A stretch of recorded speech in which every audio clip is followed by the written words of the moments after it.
Midnight music.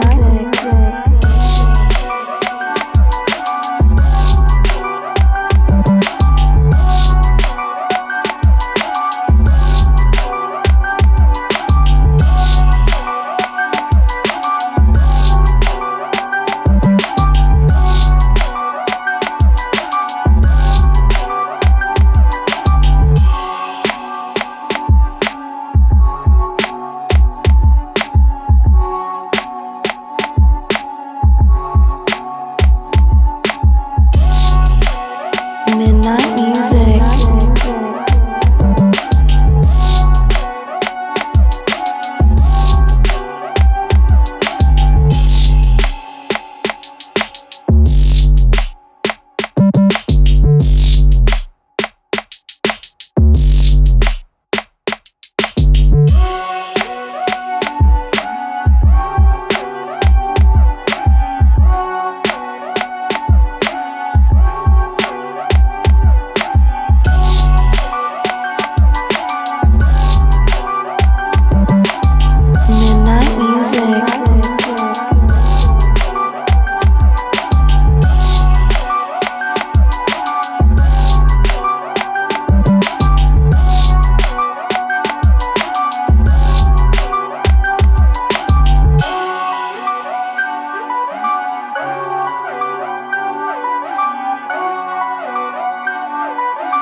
Midnight music.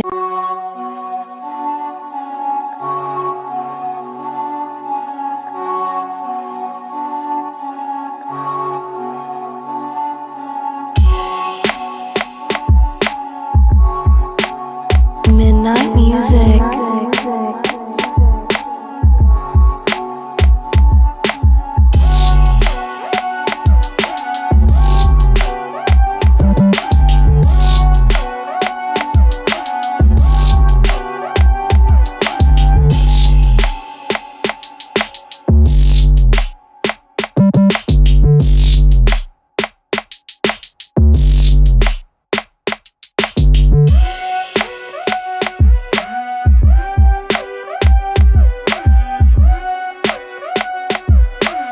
Midnight music.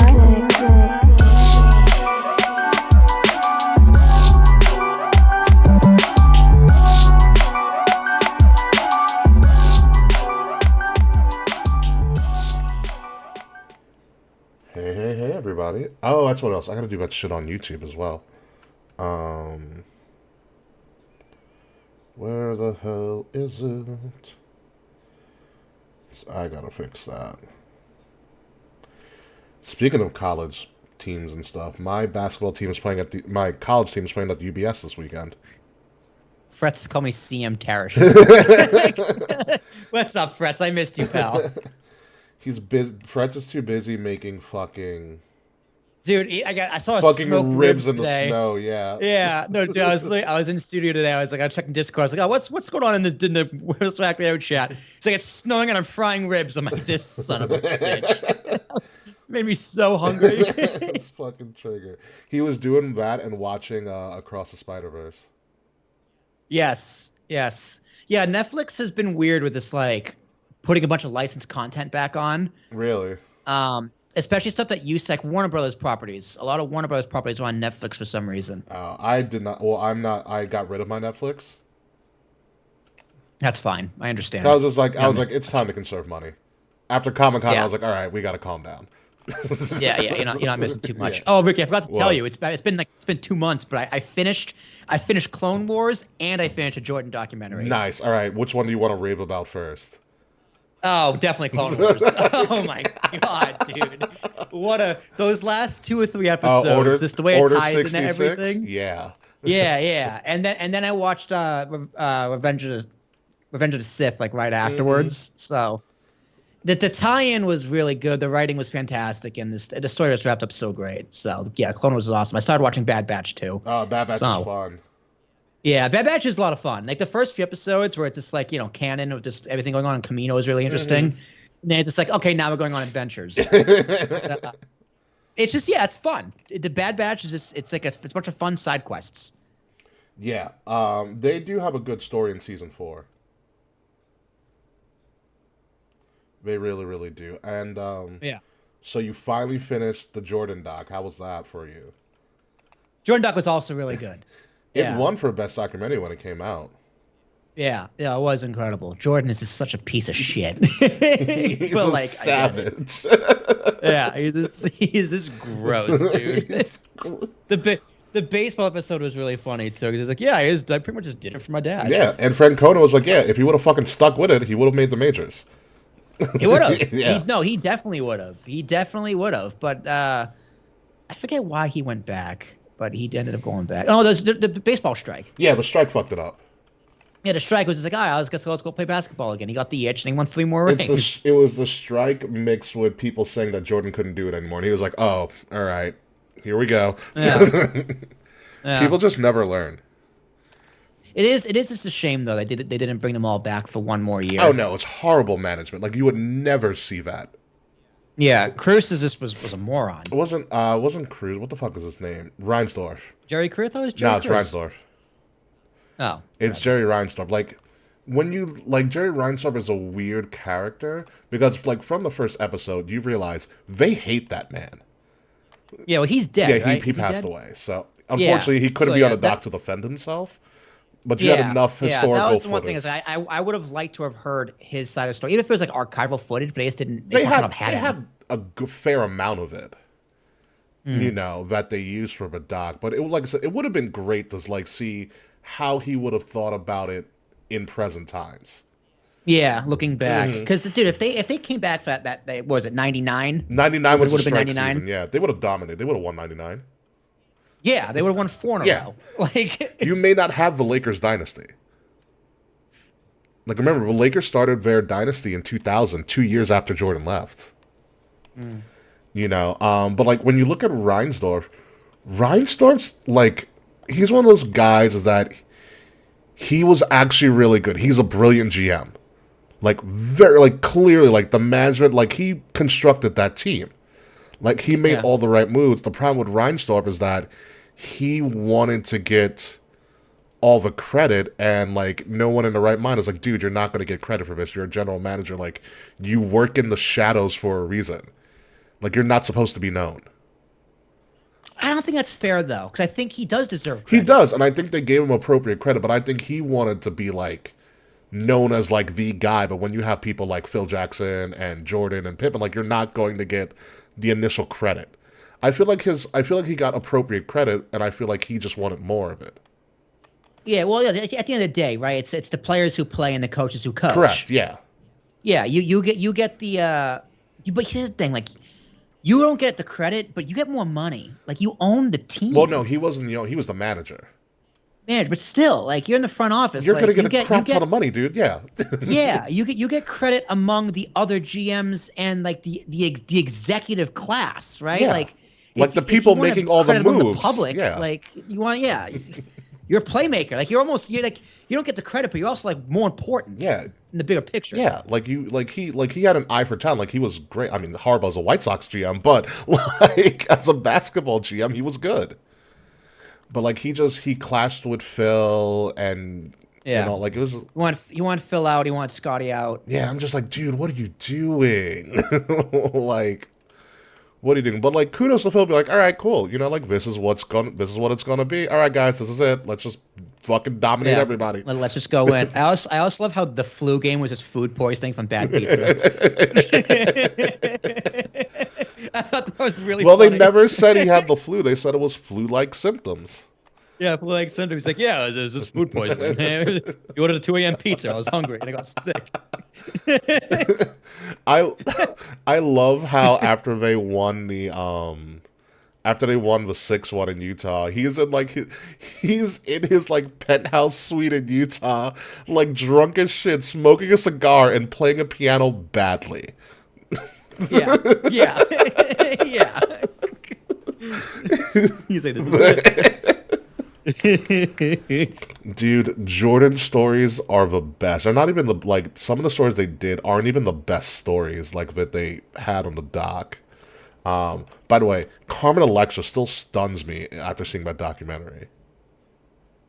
Yeah, she looked good. She was like 50 when that was happening. I just wish they got Jordan to comment on like the NWO and like wrestling because like they mentioned it, they mentioned Hulk Hogan, they mentioned Nitro, but they never got Jordan being like, "What the fuck is this guy doing with Hulk Hogan?" Like, I want him to just bury wrestling. Well, you've seen the untold of that story, right? From WWE. Yeah, it's incredible, fucking incredible. Hulk Hogan's like, yeah, I had Phil Jackson calling my phone, being like, "Where's my player? Where's my player?" And right, where's my shooting guard?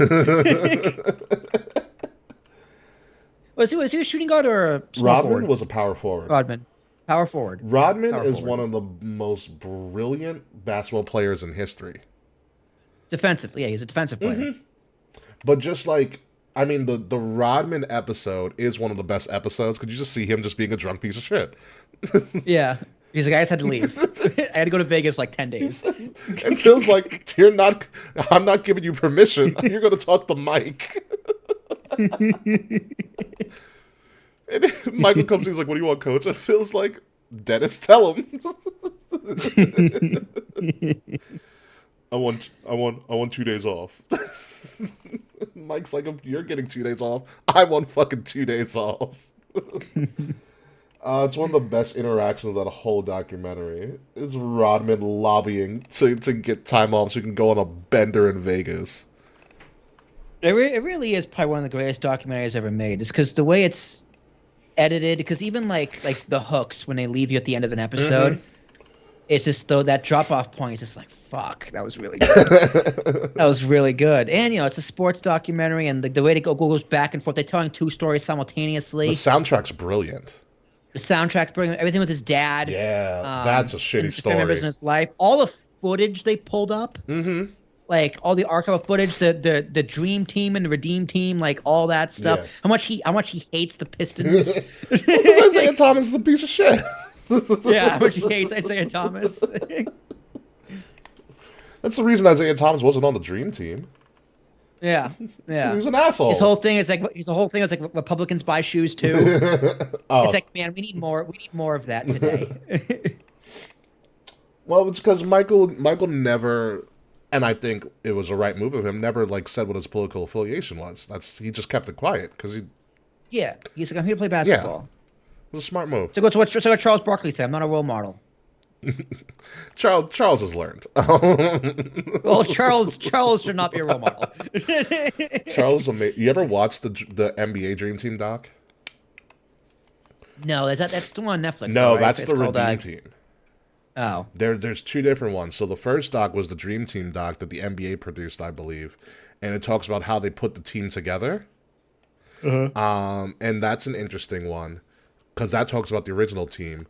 And how good they were. And they do talk about the one time a Dream Team actually lost, which was in an untelevised game. It was in a scrimmage against so they scrimmaged, they invited the top college prospects to play against the Dream Team. And they took them for granted and the college team beat them. no way. Yeah. Dude, I'd be so embarrassed. It was like Chris Webber, who was a monster at the time, Juwan Howard. It was a dominant college team, but they shouldn't have lost to him. No, absolutely But ever not. since then, they're like, you know what, fuck this. We're just going to kick ass. And that's exactly what happened. Dude, who is that one guy in the Olympics that ended up playing for the Bulls and Jordan just fucking embarrassed him in the Tony Olympics? Kukoc. Tony Kukoc. Yeah, that So poor bad guy. for him. That poor guy, dude. He didn't deserve that. He was just trying to play basketball for his country, and he was just trying to win. And then he just got shit on. And then he became a teammate. Well, that was also how much they hated Reinsdorf, because Reinsdorf was like, oh, this guy's the next big thing. Yeah, this is the next guy. And Jordan's like, oh, yeah? You think so? Watch this, you piece of shit. It's like, dude, Jordan's just, if you want to make the argument that LeBron's better than Jordan, because LeBron isn't as petty, fine. Jordan's petty. Jordan had an axe to grind all the time. I love how Kukoc and the dog was like, dude, I don't know what I did. I don't know if I said anything. Like it was, I don't know. Well, there was this one story too. It's just like, right? It was I think it was in a finals game. Jordan was like, yeah, this guy said something to me. And the next game I put up like 60 points. And he's sitting in the dock was like, yeah, I made it up. Oh no, that I was a used it to regular motivate- season game. Oh, regular That was a season regular game is season yeah. game. I did it. He's like, I did it to motivate myself. He's like, yeah, he's like some guy like hit a three like in his face and like made like a gesture or something or whatever. And Jordan was like, yeah, he said something to me, but he just made it up. And the next day he put up like 80 points. Yeah, there's a couple good stories. Not ones that he made up. There's ones where he was just like he was so confident in his skills, it was crazy. So Doc Rivers has a story. Was it Doc or it was one? I forgot who it was. And I just listened to this today, and he was like, we were going up against Mike one day because someone asked, tell your best Mike story. And he goes, we're going up against Mike one day. He goes, I like playing against Mike, because I didn't piss him off. I was like, I learned to kill him with kindness. And Mike made himself be like, hey, good shot, Mike. You just can't. You just Sounds like something Doc would do. you just don't piss him off so he doesn't go for 50 on you. And he goes one game. One game I couldn't play. I'd sprained my ankle. So he goes, I'm seeing Mike in the hallways, but in the arena. He goes, hey, what's going on? I heard you're out tonight. Who's guarding me? And he tells me that this rookie's guarding me. And Jordan goes, ha, 50, and walks away. So he went to tell the rookie, goes, listen, man, it's going to be a long night for you. Jordan's going to put up 50. Like, just try your best. Jordan ended up putting up 54 on the kid. Unbelievable. Unbelievable. Yeah. Reggie Miller has a great story, too, about a Jordan encounter. Reggie was a rookie, and they were playing an exhibition game. They were playing a preseason exhibition game in some whatever town. Because in preseason, they go to, like, all these small towns or whatever. And so Reggie apparently was having a good game. And Reggie Miller was a classic trash talk. Like, skinny as shit, but always talk trash. So he talked. Apparently, Reggie had a good like put up like 20 something in a preseason game, and he was jabbing at Jordan. He's like, "Oh, I thought you could walk on water. You're like Jesus or something. No one can touch you." And he's like, keeps talking shit. Reggie Miller didn't scored 4 points the rest of the game, and Jordan went off for like 40, 45 in a preseason game. And Jordan walked past at the end of the game and goes, "Don't you ever talk about Black Jesus ever again." Mm-hmm. Like, people just learn to shut up around Jordan. Was Jordan, he was 45 for what, like 2-3 games? Just a few When weeks? he came back, yeah. That's when he came back. That's one of my he came back, favorite stories. Yeah, because like he didn't play as well. And then he's like, I got to bring back 23. And then he just went crazy. That's what happened. They were playing, because he came back like less than halfway through the season. They ended up making a lackluster playoff run. They ended up losing to Orlando. But during that series is when... Well, because Shaq was on that team, the Orlando It was team. Shaq, Penny, and Horace Grant, who who's kind of a pussy. Who was previously on the Lakers. On the Bulls, yeah. Bulls. Yeah. And because Horace Grant tells the story... Oh, hi, Smiley. Yeah, Smiley, I'm back. Probably is for this week, but no, actually, maybe the next 2 weeks. Who but knows? I'm here. So I forgot who it was on the Magic, but they beat Jordan. Like one of the first games that Jordan was in the 45. They beat Jordan, and this dumbass kid was like, "Oh, I was out there with 45, and 45 is not as good as 23." And Horace Grant was like, "You're a fucking idiot." You're a fucking idiot. And then the next day, Jordan came back in 23, and they asked him why he changed. He goes, 23 just felt better. He said it felt better. And then the rest is history. Yeah, I was like, this is why you don't talk shit to Jordan. Yeah. Like, just shut up. Yeah. Well, if you're going to talk shit, don't do it on the golf course, because at least you might win. You have a chance. You have a fucking chance. Oh, my God. Yeah, Jordan stories are fucking fantastic. But be that as it may, I think it's time to get the show on the road. Yeah, let's do it. I don't even know what we're talking about. We're going to talk about. There's a bunch of free agent talk we got to talk about. There's a lot of people that might be on the move next year, and that's what our focus has been. I know Seth's a big one. Not even that. And he's like the biggest Yeah. name. Well, no, he's not. MJF. No, he's not. He's not the biggest name. He's not. Okay. There's a lot of heavy hitters like this. Like if this was sports, like this free agent class is nuts.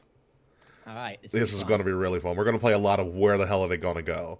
Oh hell yeah! Roman's going to TNA. I know it. we're talking about TNA too. Actually, it's a very interesting TNA development. TNA's back, baby. TNA is doing better in AEW, which I just apparently got word that AEW is apparently. They said they might have lost 34 mil this year. Shit. Yeah, estimated 34 million in loss. Oh yeah, that sounds about right. Yeah, estimate. I don't know what number. This is just a rumor I heard, but we'll see what happens. Anywho, you got the audio. You ready to go?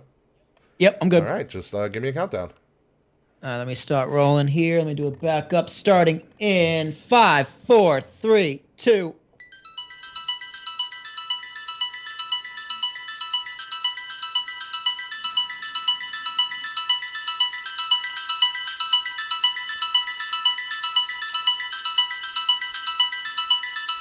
Midnight music. Coming up this week on Kings of the Rings podcast, Will's back. So, Woo! Yay. So Will's back. It's the end of the year. It's the first time he's been here in 84 days, and we have a lot to talk about. There's a lot of people who might be doing a lot of moves in next year, in the year 2024, and we're going to talk about all of them. So welcome back, Will, I guess. It is episode 362, Free Agent Frenzy, exclusively here on Wrestle Addict Radio, Kings of the Rings podcast, and it starts right now.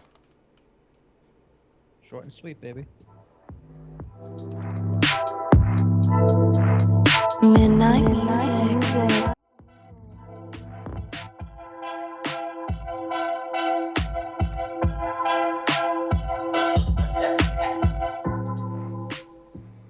Ladies and gentlemen, I am not alone in the world, contrary to popular belief. I thought I was going to do a solo show this week, but then lo and behold, at a sneak attack, for the first time in over, I think, 84 days. I think it is 84 days. 83 weeks. Come on now. 83 weeks, 84 days. It's been a long time. You haven't been on the show since September. Since then, we've had Smiley, we've had Freds, we had Matt Ritter of Smack and Roll. You missed that, Will. You missed that. I know. I'm really bummed. Yeah. I'm really bummed I missed it, but he did a good job. We might even still have more people that I want to bring back. But ladies and gentlemen, he's been away because he's been graduating from PragerU. Welcome back, newest PragerU graduate, Will Tarashak. How are you? There's a joke I missed in there somewhere. Yeah, you should look it up. You're not going to like it, but it's going to be great. I've heard of it. I just don't know what it is. Let me look at the old Google machine. Yeah, go take a gander at that one. That's a fun one for you when you look up PragerU. Tell me how you feel after that. Hang on, I guess called Prager. Yeah, just Prager. Come on, PragerU. PragerU is a world-leading nonprofit that is focused on changing minds through the creative use of digital media. Yeah, that's very misleading. It's conservative viewpoints on Oh God, no, stop it! Oh, I know these guys. No, fuck that. MIA, Masquerading in America. Oh Jesus. Yeah. Was this like the Daily Wire? It's bad. You should see their video about slavery, which includes a Frederick Douglass. Oh my! I have seen that. I actually know exactly what you're talking about. Is everything racist? God, this is like right wing YouTube, but just worse. Yeah, congratulations with your algorithms for the next month. Oh God, Prager! I do know what this is. I'm sorry. I know what this is. God damn it! That's a good one. That's a nice. You've been waiting 2 months. I have actually. That one has been sitting on the slide for a couple of months. That's good. Where have I been the past 2 months? Yeah, I've been studying the Book of Christ. Yeah. So welcome back, Will Tarashak. So do you want to update the Freds and Smiley who are here on the chat? What the hell you been doing? Yeah. So basically, I didn't leave. I still plan to be part of the show as much as I can be. There is no work. I mean, there's no heat between me, Ricky, or Kay. No, not this time. But basically, an opportunity fell in my lap where 252 is the last incident. Where that's accurate. Actually, I did the math this morning. I got the chance to produce another show. This show is called the World Film Alliance. It's a YouTube channel, live streaming. It's a call-in show, and pretty much it's a growing channel with a friend of mine from Nashville, and I couldn't say no. It was an idea to expand what I can do as a producer, wait for the channel to grow, as well as make some money in the long run. So, and they has happened to air on Wednesday nights. I try to get them to move to Tuesdays because like we've been doing this, the audience is growing. So I couldn't just do that. And I know Kay is not available on Wednesdays either. And we try to convince Rickie to move nights, and Rickie's being stubborn. But waiting till some deals drop. Yeah, we're waiting. We're waiting until like the TV deals for wrestling come through. So if we need to move our night, inevitably, we don't want to move it twice. Yeah. So that's pretty much what's going on over here. I'm doing other things and other projects with other shows and live streaming, producing and whatnot. But I've been watching wrestling. It's been great. I'm trying to be active in the Discord. And the show was last night instead of tonight. So and we're taking a holiday break. So for the next few weeks, I'll be here. And then as we kind of get stuff together, the King's Rings podcast will find a new day and kind of figure out what the hell we're doing with the three of us. That is true, Smiley. You did miss all of her CM Punk and Chicago talk. Oh God, dude! I was like, I want to talk about Survivor Series. I want to talk about Punk. There's so many things I want to talk and come on the show and talk about wrestling. So, of course. As soon as I leave, wrestling it fucking explodes. Like Edge. I want to talk about Edge and AEW. Like, there's so many things I want to talk about that I just didn't get the chance to. But I had to make a big boy decision, and decisions had to be made. Business decisions had to be made. But here we are, making up for lost time. So I'm very happy to be back, Rickie. It's good to be back in this chair, hosting podcasts again. I missed you. Yeah, right. So if you see our episode from like 2 weeks ago, the one when Triple H and CM Punk are pointing at each other in a picture, which is wild in and of itself. I played the video that Smiley released, I think, on the talking. On the Ticking of Talking. It is literally her like minutes after CM Punk's return, and she's screaming. You don't even see her face. The camera's shaking everywhere. She's like, oh my God, I can't breathe. Absolutely amazing. So there has been a lot of movement in pro wrestling. There's a lot of stuff going on. All across pro wrestling, a lot of it that we probably won't get to. There's a lot of potential free agents or future free agents that are going on. But before we talk about all of that, TNA is a thing again, if you guys forgot. That's their crappy logo because that logo has a plus in it, Will. And so here's the thing what's happening. TNA's bringing back... That's what I was looking for. The applause. Good thing. Yeah. TNA's back. TNA's bringing back their streaming service. It's going to be called TNA Plus. It's going to be about $100 a year if you pay a one-time subscription, or like like $8.99 a month. But what? Okay. Yeah, right. Okay. So here's the kicker. Here's the kicker. Will the TNA Plus is going to be part of Endeavor Streaming? Different Endeavor, though. Is it a different Endeavor, or are they under TKO? It's not under TKO. Okay. It's a different company. Yeah, no. Matt Men talked about this last week. Okay. Like, I heard the breaking news because Sarah was like, I can't do it. And then they looked it up. It's not the same Endeavor. Okay. It's just a good old fashioned TNA coincidence.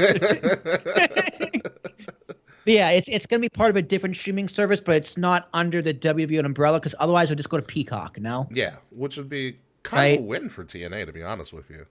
It would be a huge win for TNA because I'd watch the shit out of it. Speaking of that, I bought Endeavor stock. I bought TKO stock, and it dropped like $10. It dropped $10 since I bought it. Oh, hey, Taquan's back.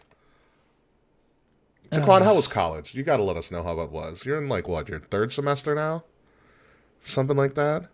Yeah, he's gonna graduate early. No. He's gonna graduate early or get expelled. Something like that. Oh yeah. So before we move over to rights deals and stuff, and TNA, this is a good win for TNA. TNA is like the cockroach in wrestling that just somehow finds a way to survive and still be relevant. And TNA is more relevant than ROH, which is sad when you think about it. Yeah, but it's been more relevant than ROH for like almost a decade. That's true. Taquan for first guest game soon. We should do it on the holiday so we can bury it in the other big shows that we do. That is a gross logo, though. It's you could make a better logo than that. It's bad. It's the yellow going across the T This end, the was T in the end. It doesn't make it. It's hard to this read. was Like, what am I on looking their at? official like social media accounts that they were pushing this. Like that's the official logo. This is like a fan made thing. Yeah, it's Someone in bad. TNA It's said really like bad. this is a good idea. Yeah, Dixie Carter signed off on Dixie this. Carter was on Raw the other week. I know Dixie Carter was backstage on Raw. Like, what the fuck is going on in wrestling? Randy Orton looks like John Carlos Stanton. He's fucking humongous. Randy Orton looks like fucking Godzilla. He's huge. I did. He's huge. He's just like fucking ridiculous. Apparently Randy Orton's a massive gamer too, which is awesome. I know. He's like, he paid people to play Elden Ring. I'm like, what is going on? What is going on? Why do I have a wrestling podcast to talk about this? Oh my god, I did see Godzilla -1, and that is a fantastic movie, by the way. I gotta go see it, but me and Jazz went and saw Beyonce instead. I'm sorry. The Beyonce movie. No, watch it. The Beyonce concert movie is actually fucking incredible. Yeah, that's gonna be the next thing. I'm gonna say that you went to the Taylor Swift experience in movie theaters. No, I told her I was like I can't do T Swift. I'll definitely do Beyonce. I said I can't be a bunch of singing. I can't do it. But she said, "Can we see Beyonce?" I'm like, yeah.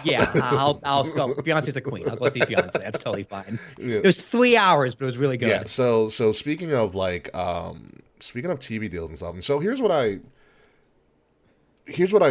was reading about some stuff about the Raw deal and everything like that, and this pretty much applies, and it's also very genius of WWE, and it makes me wonder how they get $1 billion TV rights deals all the time.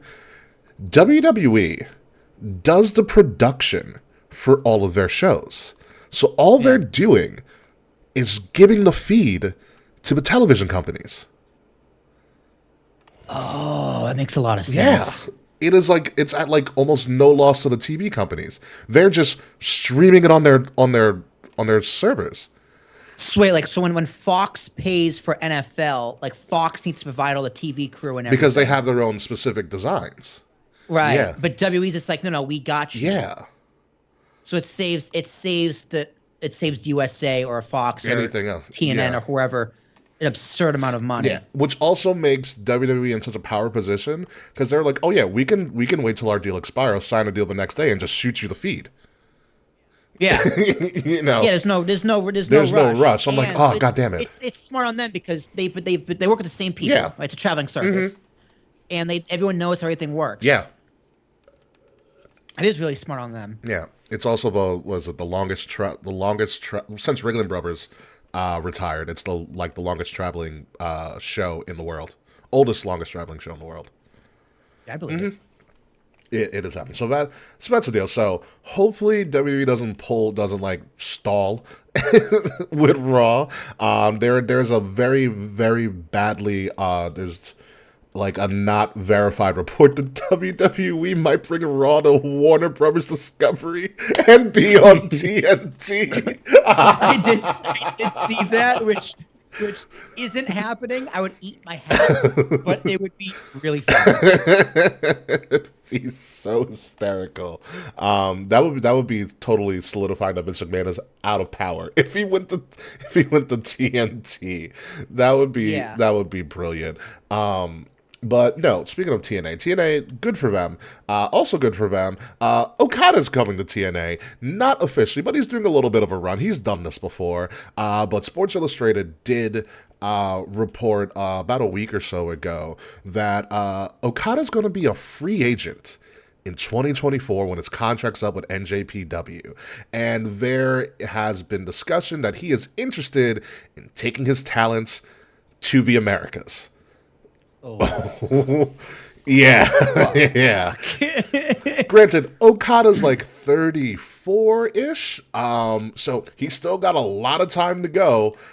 Yeah, he's about to hit his prime. He's got a lot of time to go, so the big question is, the first of many, where does arguably one of the greatest wrestlers that have never touched foot on WWE soil, does he make the move to WWE? Does he go to AEW? Like, Okada's eventually pretty much the Otani of his potential free agent class. He can do whatever the hell he wants. His asking price is whatever the hell he wants. Anybody who gets him is going to be better for it. Where do you put the Rainmaker? Well, I think he's definitely coming to the States because with like when you say the word Otani, like even if you don't like Japanese people coming to the United States is because Otani is going to make way more money. Like there's this other guy that's coming from the MLB that pitcher. He's going to make a shit ton of money. The guy who signed with the Giants. Yamamoto? Yeah. That other guy like Koo or something who signed with the Giants going to made a shit ton of money. So Okada is just going to make a shit ton of money because American sports fans are now conditioned to go, oh, Japanese athletes are just out of this world fucking crazy talented, which coincidentally they also just are. Yeah, a lot of them are. So so he's definitely coming to the States, making a shit ton of money. It's a matter of does he want to go to AEW with like people he knows and has had good matches with before, or does he want to take a step and take a risk and go to WWE and see what he can do there? Wherever he goes, he's gonna be massively successful. He's gonna be a massive star, and that's his TNA. But I think he goes to AEW. I think he sticks to what he knows. I think TK is going to give him a shit ton of money. Mm-hmm. And I don't think WWE needs Okada, to be honest. I really don't. You make a good point. Sorry, that's okay. You make a good point. WWE doesn't need Okada. WWE also didn't need CM Punk or Jade Cargill. But because there is a threat to him go to AEW, WWE is going to make a massive push for him. I also think about it in this way. New Japan Pro Wrestling and Wrestle Kingdom is probably the second greatest show in modern pro wrestling, next to WrestleMania. Yeah. You know, the only other thing bigger that he hasn't been on, because remember, we've seen Okada in AEW. He's done a couple of tours with them. The only bigger thing that he hasn't done or hasn't touched yet is a WrestleMania run. Okada at Mania would be amazing, especially if the next WrestleMania is somewhere on the if they keep it on the coast. Yeah. Him versus Seth Rollins is gonna fucking tear it down. You know, for me, like, I mean, you want to talk about like dreams and stuff like this. You have arguably the greatest IWGP, one of the greatest IWGP heavyweight champions, because that list is pretty long. One of the greatest IWGP heavyweight champions ever to never touch foot in a WrestleMania or in a WWE ring. Even if he does like a year run, if he goes like the original Ronda Rousey run and then disappears, it's worth it. You know, I think the matchups in WWE are a lot better. Like him, excuse me, him, Seth, him and AJ, him and Cody, him and Brock. I want to see him and Brock. I feel like they fought in New Japan. Probably, but I would love to see that match because it's just like, what a fucking crazy match. Okada versus Brock Lesnar. Yeah. And I think what plays into WWE's role as well is that it's not just a North American brand anymore. I mean, it hasn't been for a while, but WWE is really being this global powerhouse. Next year, Australia, France and Germany. That we know of already. Yeah. Okay. They are expanding like maniacs. And they're going to sell out like maniacs. Like, it's one thing for Okada to come to AEW and give his footprint to people that already know him. But, like, he can... And I don't know if Okada's ever actually been to, like, Germany and, like, wrestled or France or anything like that. But the way that WWE is marketing itself is that you can be a superstar, not only in the Americas. We can make you a superstar. But now, since we're going globally like maniacs, where you can be a world superstar. And that's something that AEW can't do just yet. Well, AEW needs to start with hard cam. Yeah, so that's the thing. Like, if he goes to AEW, it's familiar, it's something he can do, and I think that's fine. But he could be comfortable with that. I mean, Kenny and the Bucks were comfortable with that, and they want to do their own thing. And kudos to them. They've been, when you look at the grand scheme of things, highly fucking successful. But does Okada want to go that route and not think of what could be? Like, Okada's been at WrestleMania weekend. Like, he's been spotted multiple times on multiple WrestleManias. Like, it's not like it's unfamiliar to him. I think if he's really trying to do something, and like and also, me and you saw Okada when they did the ROH thing, the G1 Classic. Yeah. Yeah. he's as advertised. Like he's a big deal. Like he's very, very over. Yeah. Like he has that star presence. Yeah. He has it's the airport test. Yeah. Right. He passed that airport test. Yeah, I mean, NJPW has produced his presence unbelievably well. How is his English?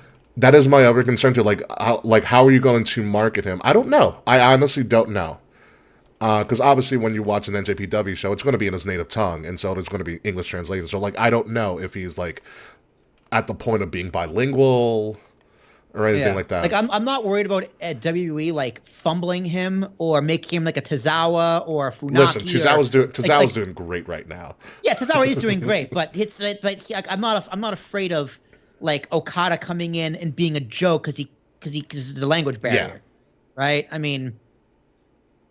But if you're going to be a big star in WWE, you got to communicate. There is that thing there. Although they've started to be a little bit lenient, they give Shinsuke anime like promos with translation, which is awesome. Oh, Shinsuke's promos are fucking amazing. First of all, like the subtitles and because they're all the promo package. Yeah, he's an anime villain. It's really good and it works. Yeah. And Shinsuke is very comfortable doing it. The problem with Shinsuke is I don't believe he's going to win a match like ever.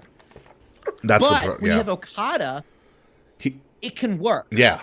Now, but it also works for Shinsuke because he's a heel. Mm-hmm. Can you do that same magic as a babyface that Okada's never going to be? Probably. But it's not as easy. Like, you can either do like an 80s like Rocky montage, training montage, right? Like, or God, like 1996, like it was WCW. It was Kevin Green and Mongo training for Mongo McMichael. Mongo McMichael. Fretz knows what I'm talking about. Yeah. I honestly I don't know. It's a toss up, but whoever gets Okada, it's going to be a huge fucking deal. It's going to push some needles. Yeah, I wouldn't be surprised if he goes to AEW. I wouldn't be I think either. he would do very well in AEW. AEW definitely needs him, but then again, Will Ospreay signs, and that wasn't that big of a splash. His contract's not coming. Yeah. His contract's not up with NJPW until February. Ospreay? Yeah. Well, he's not going to WWE. He's gonna sign with AEW. Well, yeah, no. He's intended to sign, but he can't sign officially until February. Okay, copy. Yeah. But it's just like, so another thing for me is too, like, if I'm Okada, I go to Will Ospreay. It's like, why didn't you go to WWE? That's a good question. I wonder if WWE undersold Will Ospreay, because who's the biggest star, Will Ospreay or Okada? Well, I know what Okada looks like. I couldn't pick out Will Ospreay out of the lineup. I mean, I probably could, but I had to guess. Yeah. You know what I mean? Like, Okada's just a bigger star, but Will Ospreay is a fucking great talent too. But like, why didn't he go to WWE? That's very, very curious to me. He's had an offer with, not Okada. Ospreay's had an offer with WWE multiple times. Yeah. So that would be a great question. I mean, but Okada could also do a pit stop in AEW for 3 years and then go to WWE. He could do that as well. It's like there's no rush. No, not at all. Not at all. I mean, I would love to see. I mean, there's so many even like redos of matchups he can do, like Okada, Shinsuke, Okada, AJ. Whenever AJ gets healthy, like there's Okada Roman would be a mega event. Dude, Okada Randy Orton. Let's be real here. Come on now. Like it would be like Okada Gunther. Oh Lord, right? Like Carmelo Hayes when Carmelo Hayes is ready. Yeah. Like let's get this ball rolling. Rick Williams like, versus Okada. Yeah, like the matchups are just way better for him, I think, in WWE. Yeah. But AEW is a little more familiar for him. So if you wanted to get him like warm up to an American audience, and he's already pretty warm to an American audience, but But I don't think he's staying in Japan because I think there's nothing left for him. He's done it. He's done it all, and he's done it all twice. Yeah. He needs a new challenge. So. But AEW could also leave the door for him to do both. I mean, if he signs true. AEW, he could still do things. He could because here's the thing: if he's gonna go to WWE, he has to move to Florida. He has to move to the States. He has to move your whole family to a brand new country. Mm-hmm. And this country isn't the best right now, especially fucking Florida. So like, does he want to uproot his family, or would he want to do an AEW where he can potentially still do a semblance of both? Yeah, another good person he probably should ask, talk to Kairi Sane. That too, yeah. Talk to Kairi Sane because she left, got married, and decided to uproot herself again and come back. Yeah, well, and she left for the pandemic too. She's like, I'm just gonna go home. Well, yeah, her husband, Like, relax. her husband was back in Japan. Yeah, that Yeah. too. Like, just take a few years, and now she's back, and she looks fucking great. Oh my god, too. she's fucking amazing. That elbow, I miss that elbow drop so much. Yeah, I love her new character. It's terrifying, and my dick's hard. It's an emo pirate princess, is what it is. Yeah, it's great. I love how she won the fight. I hate the stupid steering wheel, but it's like, all right, fine. It was great. Steering wheels. That story with Bailey is it's a really good slow burn, and I can't wait for Bailey to be a babyface again. Yeah, the hugger's coming back. I can see it. The Yeah. hugger's Yeah, the hugger's definitely great. coming back. They're just gonna Bailey and Billy Izzy in the end. It's gonna be awesome. Oh my god, yes. Yeah, speaking of huggers, there is a boss that recently announced via social media. Also by the way, one of the nicest people I've ever met and one of the most genuine people I've ever met. That she is trading for in-ring return. She was out with injury for a while. She also did, The Mandalorian, and things like that. Yeah. So Mercedes Moné, to my knowledge, will at some point when she is ready, a free agent, and her dollar amount is going to be high, as it should. Especially with all the work that she did. She's the second ever IWGP champion, only to Kairi Sane, who was the first one. And her stock has gone up ever since then. She bet on herself. She left WWE. She's had a great run. Has she? What did I know she had the belt, but she got hurt. She got hurt relatively early, right? No, she had a couple defenses and then got hurt. Okay, so I'm saying in terms of specifically when it comes to wrestling, because outside of wrestling, yeah, her stock went crazy up for sure. Ridiculous. Right, but I'm saying in terms of wrestling, she hasn't done that much because she got hurt pretty quickly. So does that hurt her stock? It depends where she wants to go. Yeah, I mean, even though like she was hurt and she was out, she still made her presence known. Like she was at AEW's all Wembley, yeah. we'll call it. all Wembley. All in out belly button. Yeah, something like that. Where she clearly wasn't an invitee. She had just bought a ticket and was in the area. Now that a lot of the powers that be that kind of not encouraged, but was the motivation for her to kind of walk out the first time, aren't there anymore, and this is pretty much a Triple H show. That could entice her to come back. That's a good point. It's been like she posted, I think, about yesterday.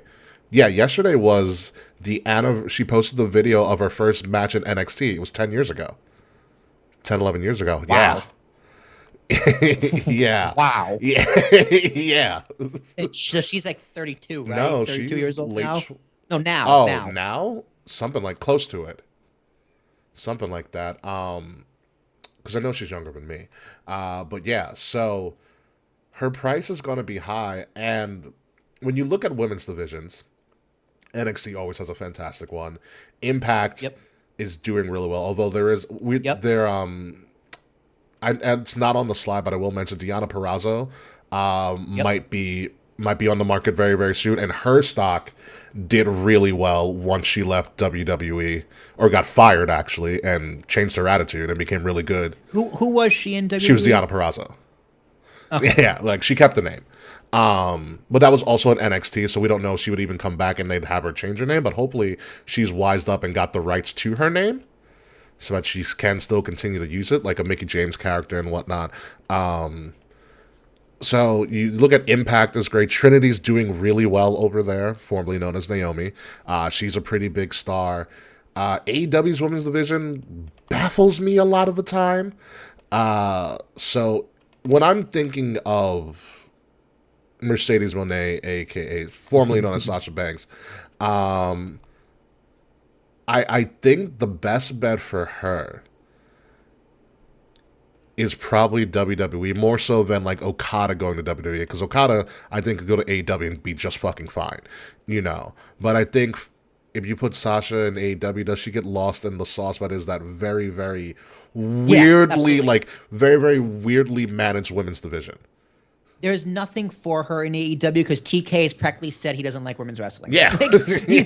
He might as well just said, I just don't like women's wrestling. Yeah. So I think there's nothing for her in AEW. She left because she was, we all know why she left. But she also, in terms of wrestling, she wanted to go to Japan and find herself again. So is that itch scratched? For her, she might be like, you know what? I still want to do 2 years in New Japan. True.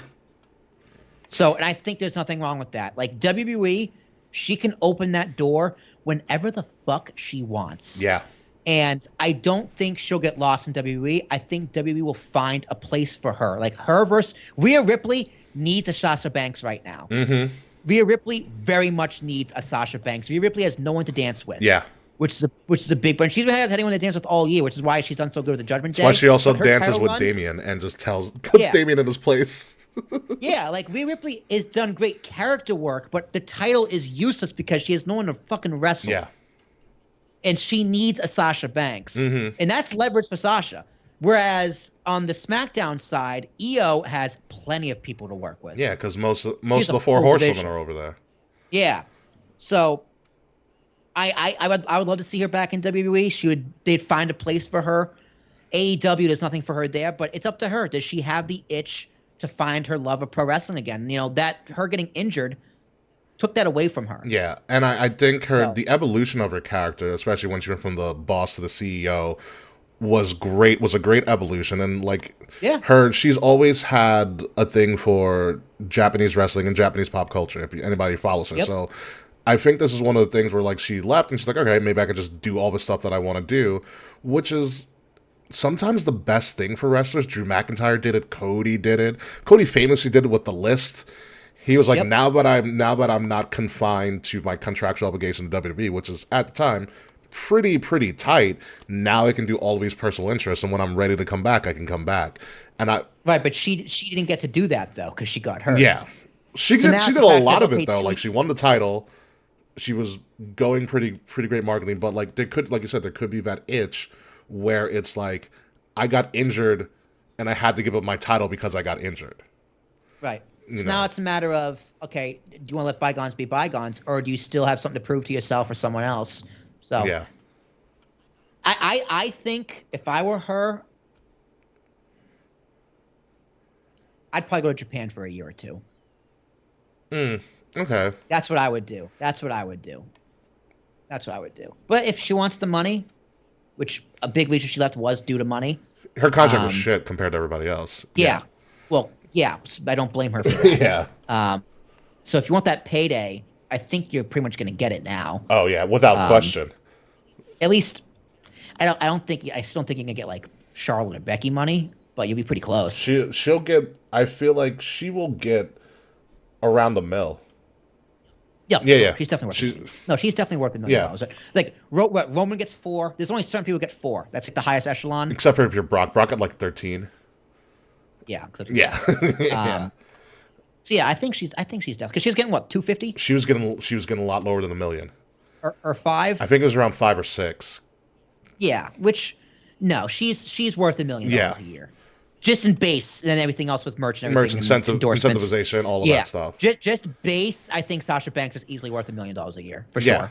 No question, man. So it depends on what her number is. Fretz thinks she might be number 30 at the Rumble, which would be nuts. I still think you save that for Jade. The one thing that intrigues me matchup wise, Sasha, Jade, Bianca, the greatest blackest women's triple threat ever. Yeah, so much muscles. So many muscles. So many muscles. Although there's also Lash Legend in NXT. I don't know if you saw that clip of her body slamming Otis. You know, I did actually. I didn't know that was Lash Legend, but I did. That was Lash Legend. Fucking nuts. She's still doing that stupid talk show? No, she's not doing that. No, she's part of Noam Dar's faction, Metaphor. Oh Jesus! Metaphor's really funny. They're just stop it. I don't want to hear it. I don't even want to know. They have like a Power Ranger like entrance. It's great. I don't want to know. Listen, I'm not watching NXT. Shawn Michaels NXT is really entertaining. I bet it is. You know what? I know Baron Corbin's doing great in NXT. I promise you, Ricky, I am this close to watching NXT again. I almost watched Deadline because I saw CM Punk. We're gonna talk about Deadline, but yeah. I'm really close to watching NXT again if I had more time in the world. Yeah. No, NXT's fun. NXT's fun. Trick Williams is the most over person now. Your boy Trick. My boy. Yeah. Metaphor is brilliant. They have a TMT entrance. Yeah, they do have a Teenage Mutant Ninja Turtles type entrance. It's fucking great. Do they come up with pizza? That'd be They pretty do cool. not. They not. The Noam Dar comes out with the NXT Heritage Cup. So there's that. So yeah, Sasha or Mercedes or whatever. I think she goes Sasha Mercedes. I think she goes to Japan. I would lean towards WWE. Like the thing about it is Mania season is coming up, but also I would love to know what her contractual obligations is in Japan, because traditionally their contracts go up and are ended in like February. Yeah, 'cause she signed a deal already, right? Like I'm how not sure. like because before she got hurt, did she sign a deal anywhere? Because was I she? would have to look it up. I am not sure. Mm. But she is going to be available, and then like it's She'll be available sooner rather than yeah, later. yeah, for sure. pretty much, yeah. Yeah. So don't be surprised if she pops up on your TV screen again. So, because at this point in the wrestling world, we're living in a multiverse. At this point, and anything is possible.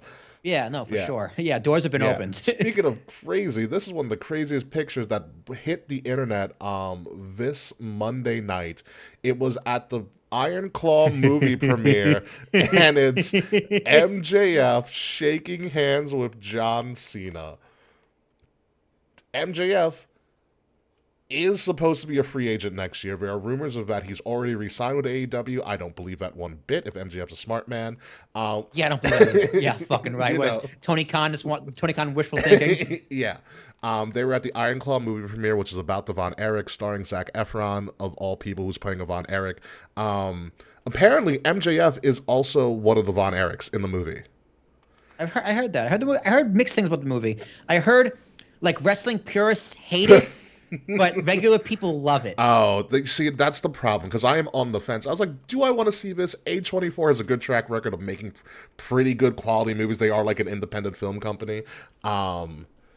I saw the people who are like playing some of the other characters, like the Sheik's in it, Flair's in it, Bruiser Yeah. Brody's, and I was like, this could be interesting. But like, I looked at like the headshots of people, and I'm just like, I can't see that person playing Ric Flair. Like, I can't see that person playing Bruiser Brody. The Yeah. other thing about the Von Erichs, I've watched Dark Side of the Ring. I know all about wrestling. They all die. Most of them are Yeah, they all dead. die. Like, I know how Yeah, this is yeah. going to end. It's like when I did want to go see Passion of the Christ. I know the story. I read the book. Like, I know how this is going to end. So do I really want to see this? Most of the things that were interesting about this, there was a lot of presence of wrestlers there. Liv Morgan was there. John Cena was there. Baron Corbin, for some reason, was there as well.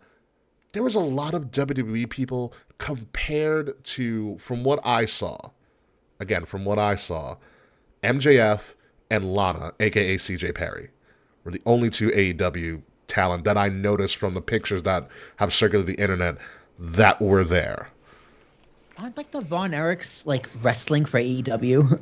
The one of them is, I don't know. Yeah, like there's two of them. One of the something. grandsons or something like that. Yeah. Yeah, that's really It weird. was concerning, and then like this is business wrestling stuff, guys. We're going to talk about MJF because this is a big deal because he's shaking hands with John Cena, and John Cena put up the Burberry pattern on his Instagram. Now people are going fucking nuts. And I wouldn't be surprised if John Cena just promoted the crap out of WWE to just drag him over. Yeah, call Triple H is like, okay, I got look him. at that face. MJF is like, I made the deal. That face says, I made the deal. Dude, they should have done the point. First of all, they should have done the point, not shake hands. They should have done the fucking point. Yeah. So my thing is, like, MJF's your world champion. He's starring in a movie about professional wrestling. How do you not like lambast this over all of your products? Well, because AEW doesn't do good business. They're not good business people. We've established this multiple times. It still baffles me. Yeah, it does, doesn't it? Like, it blows my mind. Liv Morgan is injured, and she's walking the red carpet. Okay. So it blows my mind, and their next person up on this free agent frenzy is MJF, your biggest star that's still bearing the company in AEW, supposedly one of the pillars of AEW. His contract's coming up. At this point, MJF's not going to Japan. Everybody knows that. He's not going to Impact. Yeah, He's not doing it. It's between WWE and AEW. It's a two-horse race. Where does MJF go? Well, where does it go? I think he stays with AEW. I can see that. I do. It depends. I think well, obviously it depends. It depends on the number of years. How long does Tony Khan want to lock him up for? Like, would you do a 5-year deal with AEW? I think that's what the Ooh. Bucks and Hangman did. Yeah, like I wouldn't do more than 3 if I'm MJF. I would do a 3-year deal for a shit ton of money. Because by then, 3 years, you're gonna be on top. He'll be Right? pushing. You're He'll on be top. pushing 30 at that time. Fine. Like he is on top of this company for as long as he wants to be. Yeah. It's a matter of how long do you want to be, right? Like, because WWE is always going to be there, so that door is always going to be open unless you like murder one of Triple H's kids, right? Like, like that you can always just go, hey, I'm ready, Yeah. right? There is no pressure on you to go to WWE. So if you like being on top, you like being that main star, you like being the face of a company, you want more exposure in like practice being on top, and you want to prove yourself to try and build this new company, yeah, sign a 3-year deal. You have nothing to lose. Literally, you have nothing He to doesn't. lose. He doesn't really. My thing. Or you can sign a 5-year deal, and if the company goes under, it doesn't even matter. You're just with WWE anyway. Like I think like if you go to WWE and you flop, It's not good. Yeah. yeah, but he's not going to. They're not going to let Yeah. him. And he's that good. But if you stay in AEW for 3 years and just polish and polish and polish, it's going to make when you do go that much better. And WWE is very, very crowded right now. Like, you wait 3 years, Roman's going to be gone, Seth's going to be on his way out. People are still going to be there, but it's going to be more of an opportunity for you to make a bigger impact in 3 or 5 years than next year. Yeah. The question I have for him is that how important is it for him to be the guy and be the top guy and continue to make that impact, or does he want to kind of bulk up his resume and be like, I went over and I fought against a legendary Seth Rollins, I fought against Roman Reigns, things like that? Or does he miss that window and somebody gets it's an easier route for him to go on top when he goes to WWE? That's a big thing. The other thing I would ask, I would think MJF should rely on the information from Regal, who's been who has been his storyline in AEW, was like his nemesis, and then they kind of got together, and then Regal had to leave, obviously, because he wanted to be with his son. Yep. So, like, if there's anybody who has seen both sides of the coin from an administrative perspective and an in-ring perspective, it's Regal. My only call outside of, you talk to Trips. Trips probably talks to MJF all the time, and we just don't know it yet, because that's just a Triple H thing to do. My call would be to Regal, be like, hey, my contract's up with AEW. I'm considering WWE. You've been back in WWE for over a year. You've seen the change in power. You've seen how things are being run there. What do you think would be best for my future and my career? There's no better resource for MJF than Regal. Like, at this point in time. There is no better resource. And it also is like, what more does MJF want to do creatively? I feel like his magnum opus of a storyline is the Devil storyline. Like, I don't know what, and I feel like he would probably get a little bit more creative freedom in AEW. Oh, for sure. Yeah, he gets to be more of a dick. He's gonna have more fun. Yeah. Well, that's fun. Is subjective, yeah. But he's gonna be able to be more of a dick in AEW. Mm-hmm. So the big question is, what more creatively does he want? What other stories does he feel like he wants to tell? We've heard the story about his failed engagement. We've heard the story about William Regal kind of getting him the boot. We have the Devil storyline. We have the best friends with Adam Cole bromance, whatever it is. So, like, what more else is there for MJF that he wants? What other stories does he want to tell before he might get, be in more of like a creative team? The other thing, too, is outside of Regal, he has Edge in his pocket. He has Christian there, too. It's like, of anybody currently on that roster, I talk to Edge or Adam Copeland, whatever he's going by. I talk to Edge, be like, dude, what's the atmosphere like? You just left. You know what I mean? Yeah. Like, Edge is just on a fun run right now, and everybody knows it. Edge is on a fun run with Christian. Yeah, Edge is playing the Yeah, hits. he's playing the hits. Edge is having fun, which good Yeah, for he him. deserves it. Yeah, I didn't get to talk about Edge. I didn't get to talk about Edge in the podcast, but yeah, like I'm not surprised he went to AEW. I'm actually very happy he went to AEW because he's just having fun. If there's anybody that can help right the ship of AEW, especially locker room culture and creatively, I don't think he wants that responsibility. I don't think. Yeah, but you know, to be honest, Edge is also one of those people who will give you advice just for shits and giggles because he's just that nice of a guy. Yeah, you know. Yeah, no. If you approach Edge, but like, do you think Edge is like in the locker room with Jungle Boy? No, you know what I mean? No, Like, clearly not. Yeah, clearly not. So for me, it's a toss up because he's going to be fine wherever he goes. For MJF, to be completely honest. Yeah, if I were him, now what if Tony Khan was just like, okay, MJF, 8 years, $80 million. I'd be like, go get the fuck out of here. you take your money and go fuck yourself. I'm going to WWE. Like, just don't insult my intelligence. I think he said it's AEW just for a few more years. Because there's still juice in that orange. There's still plenty of things to squeeze out of AEW, and they need him very, very badly.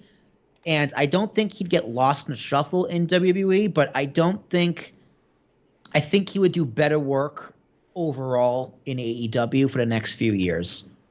That's fine. I'm okay with that. You know, polish his skills. Yeah. His in-ring is fine. I think like his in-ring work will probably have to increase a little bit more in WWE than it is in AEW. Like he gets off by being a great storyteller and a great promo person, which is perfectly fine. He'll be in a performance center for a few months and he'll be fine. Yeah. That's the other thing. Like he can. Like, that's where Jade is right now. Where's Jade? She's learning to wrestle. Yeah. That's where Jade is. Yeah. She's learning how to also, work. I believe her mom just passed away in the past week. So I think she, So I think she did take obviously time off for that. So there's that, and AEW doesn't have that pipeline just yet, and I hope they would at some point. Like New Japan has a dojo, WWE has they need the WWE has the PC. What they have in WCW is like the power plant, nuclear or something. The power plant. That's what it's the power plant. So the nuclear. That was close. That was close. Yeah. So MJF is a toss-up. He's going to be fine wherever he goes. It's just a matter of what he wants to do. But that photo with Cena is. It's really they should have done a point, dude. They should have done a fucking point. But that's really funny. It's a good photo. That is a good photo. Speaking of AEW, it has come out in recent weeks. Daniel Bryan seen here without an eye patch because Tony Khan loves somebody with an eye patch.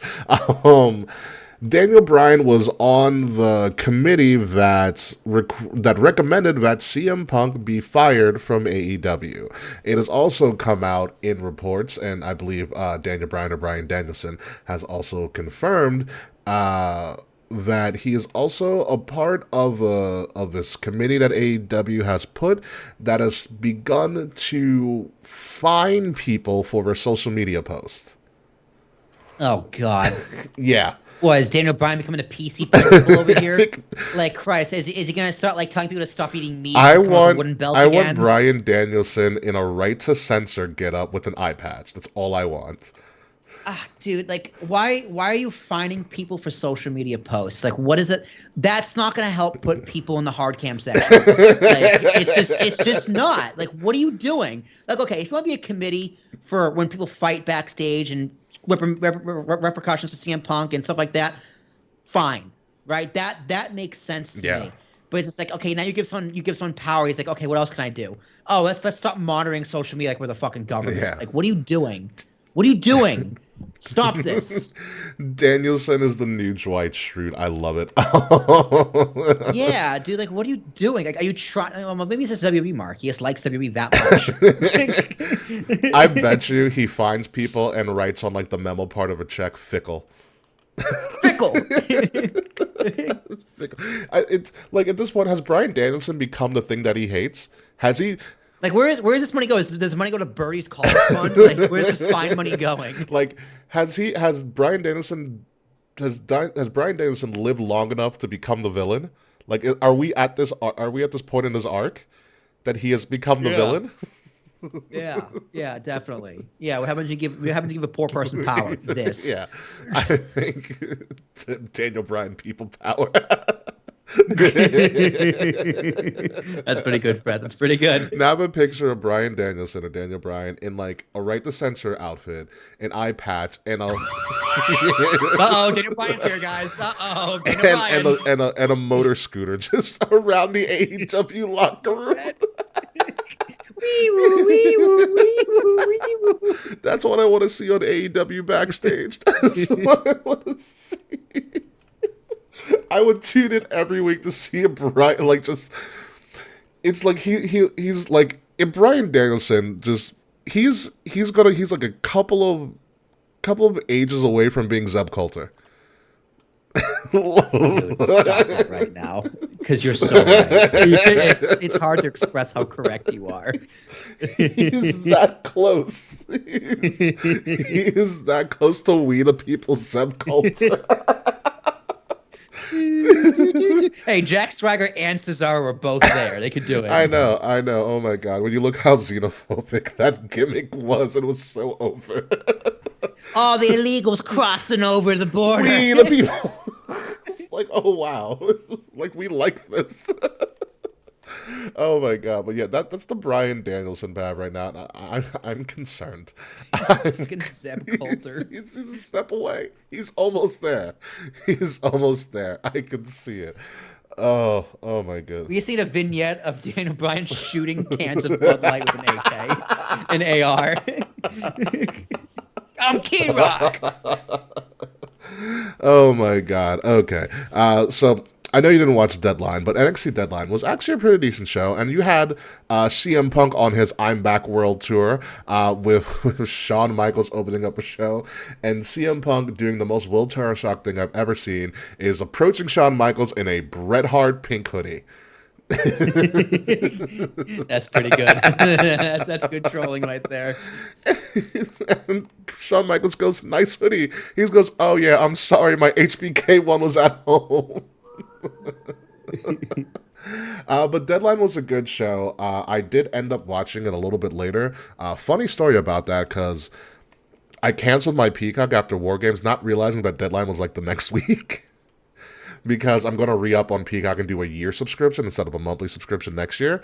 Okay, gonna save Yeah, it. Okay, right before the Rumble, because, finances, bulk. Yeah, money. So I ended up watching it on a stream, on everything like that. But Deadline is interesting because I know we talked about it a little bit last year about the new match format called the Iron Survivor that they did, and ironically, Shawn Michaels' NXT is very interesting because he's setting up things really well, because you have the breakout tournament, which is like essentially their Money in the Bank winner. And then who Lola Vice won. If you ever look up Lola Vice, you're welcome, Will. And then you have don't mind if I do. you won't be disappointed. Excuse me.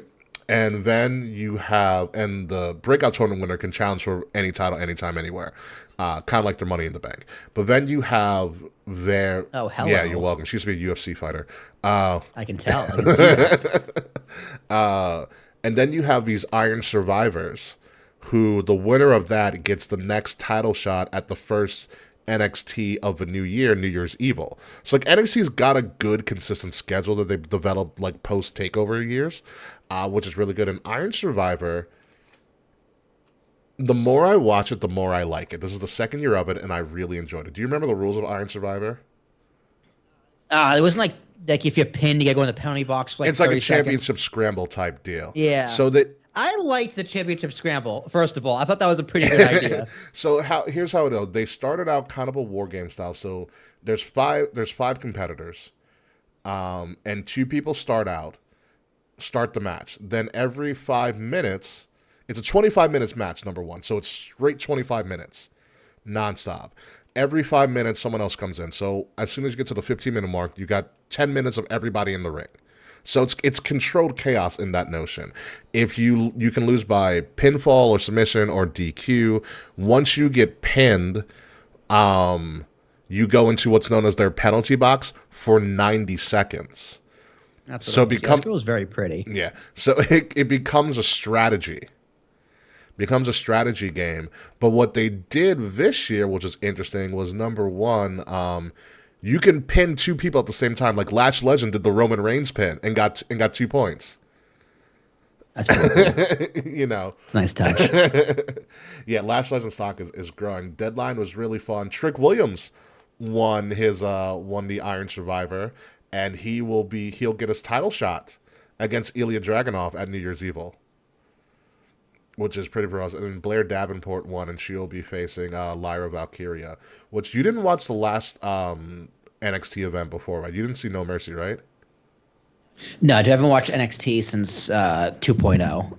Oh wow, yeah, you missed some fun stuff. Yeah, no, it's been a few Chase years. Hughes in a scandal, which is really funny. Like just through news or people talking about it on podcasts, but Chase Hughes in a scandal. It's really funny. Chase Hughes in a scandal, but Deadline is good. If you get a chance to watch it, just watch it for the Iron Survivor matches. Trick Williams pulls a Tracy McGrady. Trick Williams had no points. He had 4 pins in like 30 seconds. It was a great ending. What a guy. What a guy. Trick Williams has the most over things. So you ever watch Hustle and Flow? No. Do you remember when people were saying like whoop that trick, whoop that trick? Yeah. So that is Trick Williams's entrance. It's just a hip hop beat and people screaming whoop that trick, whoop that trick. And Booker T on commentary like, yeah. Oh yeah. Shucky, ducky, quack, quack, and NXT is very consistent. I'll put it that way. Very, very consistent. Okay, put it this way. I know NXT is good. Right? Like I'm not gonna be like, oh fuck NXT, it's not worth watching. I know it's good. I'm just one man. that's the problem. No, I get it. I'm just saying no, it's not about being good. I think it's for that they're consistent. Yeah, if I had more time, I would watch NXT before AEW. Yeah. I don't watch AEW either. Yeah. So, moving on due to WWE stuff and the free agent frenzy. Well, we all know where Randy Orton's going, jacked as all hell. Randy Orton's going to SmackDown. And so the big question here is not where Randy Orton's going to sign or not how big Randy Orton is, because Randy Orton's freaking huge. Okay. Yeah, I was watching Survivor Series with my parents because that was Thanksgiving weekend. And when he came out, I just kept saying over and over, he's so huge. He's humongous. My dad really enjoyed War Games. My mom didn't give a fuck. But he was just like, even he was like, yeah, he's humongous. My dad was like, he's so fucking big. I'm like, Dad, he's not usually that big. Like, he hurt his back. It was like, I'm just going to have a second one. Like, I'm going to grow a second back on my front. Like, he's so big. He's massive. I was like, dude, for some reason, him being wider makes him look taller. He's so fucking big. I think I was on a chat with Charles. We were watching via PlayStation. Charles, after us screaming like how big he is, I think Charles was like, that's it, I'm going back to the gym. I'm going back to the gym. Yeah. Like, him next to Rhea Ripley, I'm like, oh my God. He is so big. Also, he looks so happy. Like him being like all so happy-go-lucky. You know why? Because it's like Randy's a terrible face, but this Randy is really fun to watch. It's because what's up, Big Hurst? How you doing, buddy? It is because Randy, Big Hurst, if you stay long enough, by the way, we're going to talk about your girl. It's because Randy doesn't have to carry Riddle around. That's what it is. Yeah, but he had big praises for Riddle though. Like he was true. On Impulsive, and he put over Matt Riddle really hard. He's like, yeah, he's like, that's why I was able to wrestle for so long, because I didn't have to do much. Yeah. God, I want Randy to beat the Flair record at this point. Nah. Charlotte's gonna break it. Fair. But the big question here is Randy the right fit for SmackDown? Like, did he make the right choice? Yeah, 100%. Especially after, did you see him RKO Nick Aldis? Yeah, we didn't even talk about how great of a get Nick Aldis is, randomly. Yeah, it was a great get, but like when they announced him, the crowd didn't know who he was, which I thought was a little surprising. Like nobody, silence, nothing, zilch. Yeah, he was on Corey Graves' podcast, and Nick Aldis talks about a story. It's actually really good. He was like, dude, this is what they offered me. I'm going to take it. It's literally what he said. He was like, this is what they offered me. He was like, I'm going to take it. I'm going to work from there. I was like, smart move, I guess. Yeah, I think it makes sense. I mean, because Adam Pearce is incredible. Like I love me some Adam I'm Pearce. so He's a happy great he gets authority one figure. show. I'm so happy. He Yeah, gets but one you don't show. you don't need him on both. And I think him and Nick Aldis are a good foil for each other because those segments are pretty good. Like the little animosity and jabs they dig at each other, it's just good They're TV. just grumpy old men at this point. Yeah, they're like we both want to wrestle, but we fucking can't. So fuck you. I'm saying this now. I don't think it's long before Mickie James returns. She's married to Nick. I thought she retired though. She can come. She can. They can be the new trips and stuff. Yeah, true. I actually I connected with Mickie James on LinkedIn. I told her how much I love her hardcore country and her career is awesome. She said thank you. It was really sweet. Shout out to Mickie. Mickie James is awesome to meet. Yeah. She is really nice. Yeah, Randy. Oh man, there's so much for Randy to do. He's obviously going to go up against Roman. I think Randy Roman is Royal Rumble. It absolutely. I can't wait for him to RKO the Yes Boys.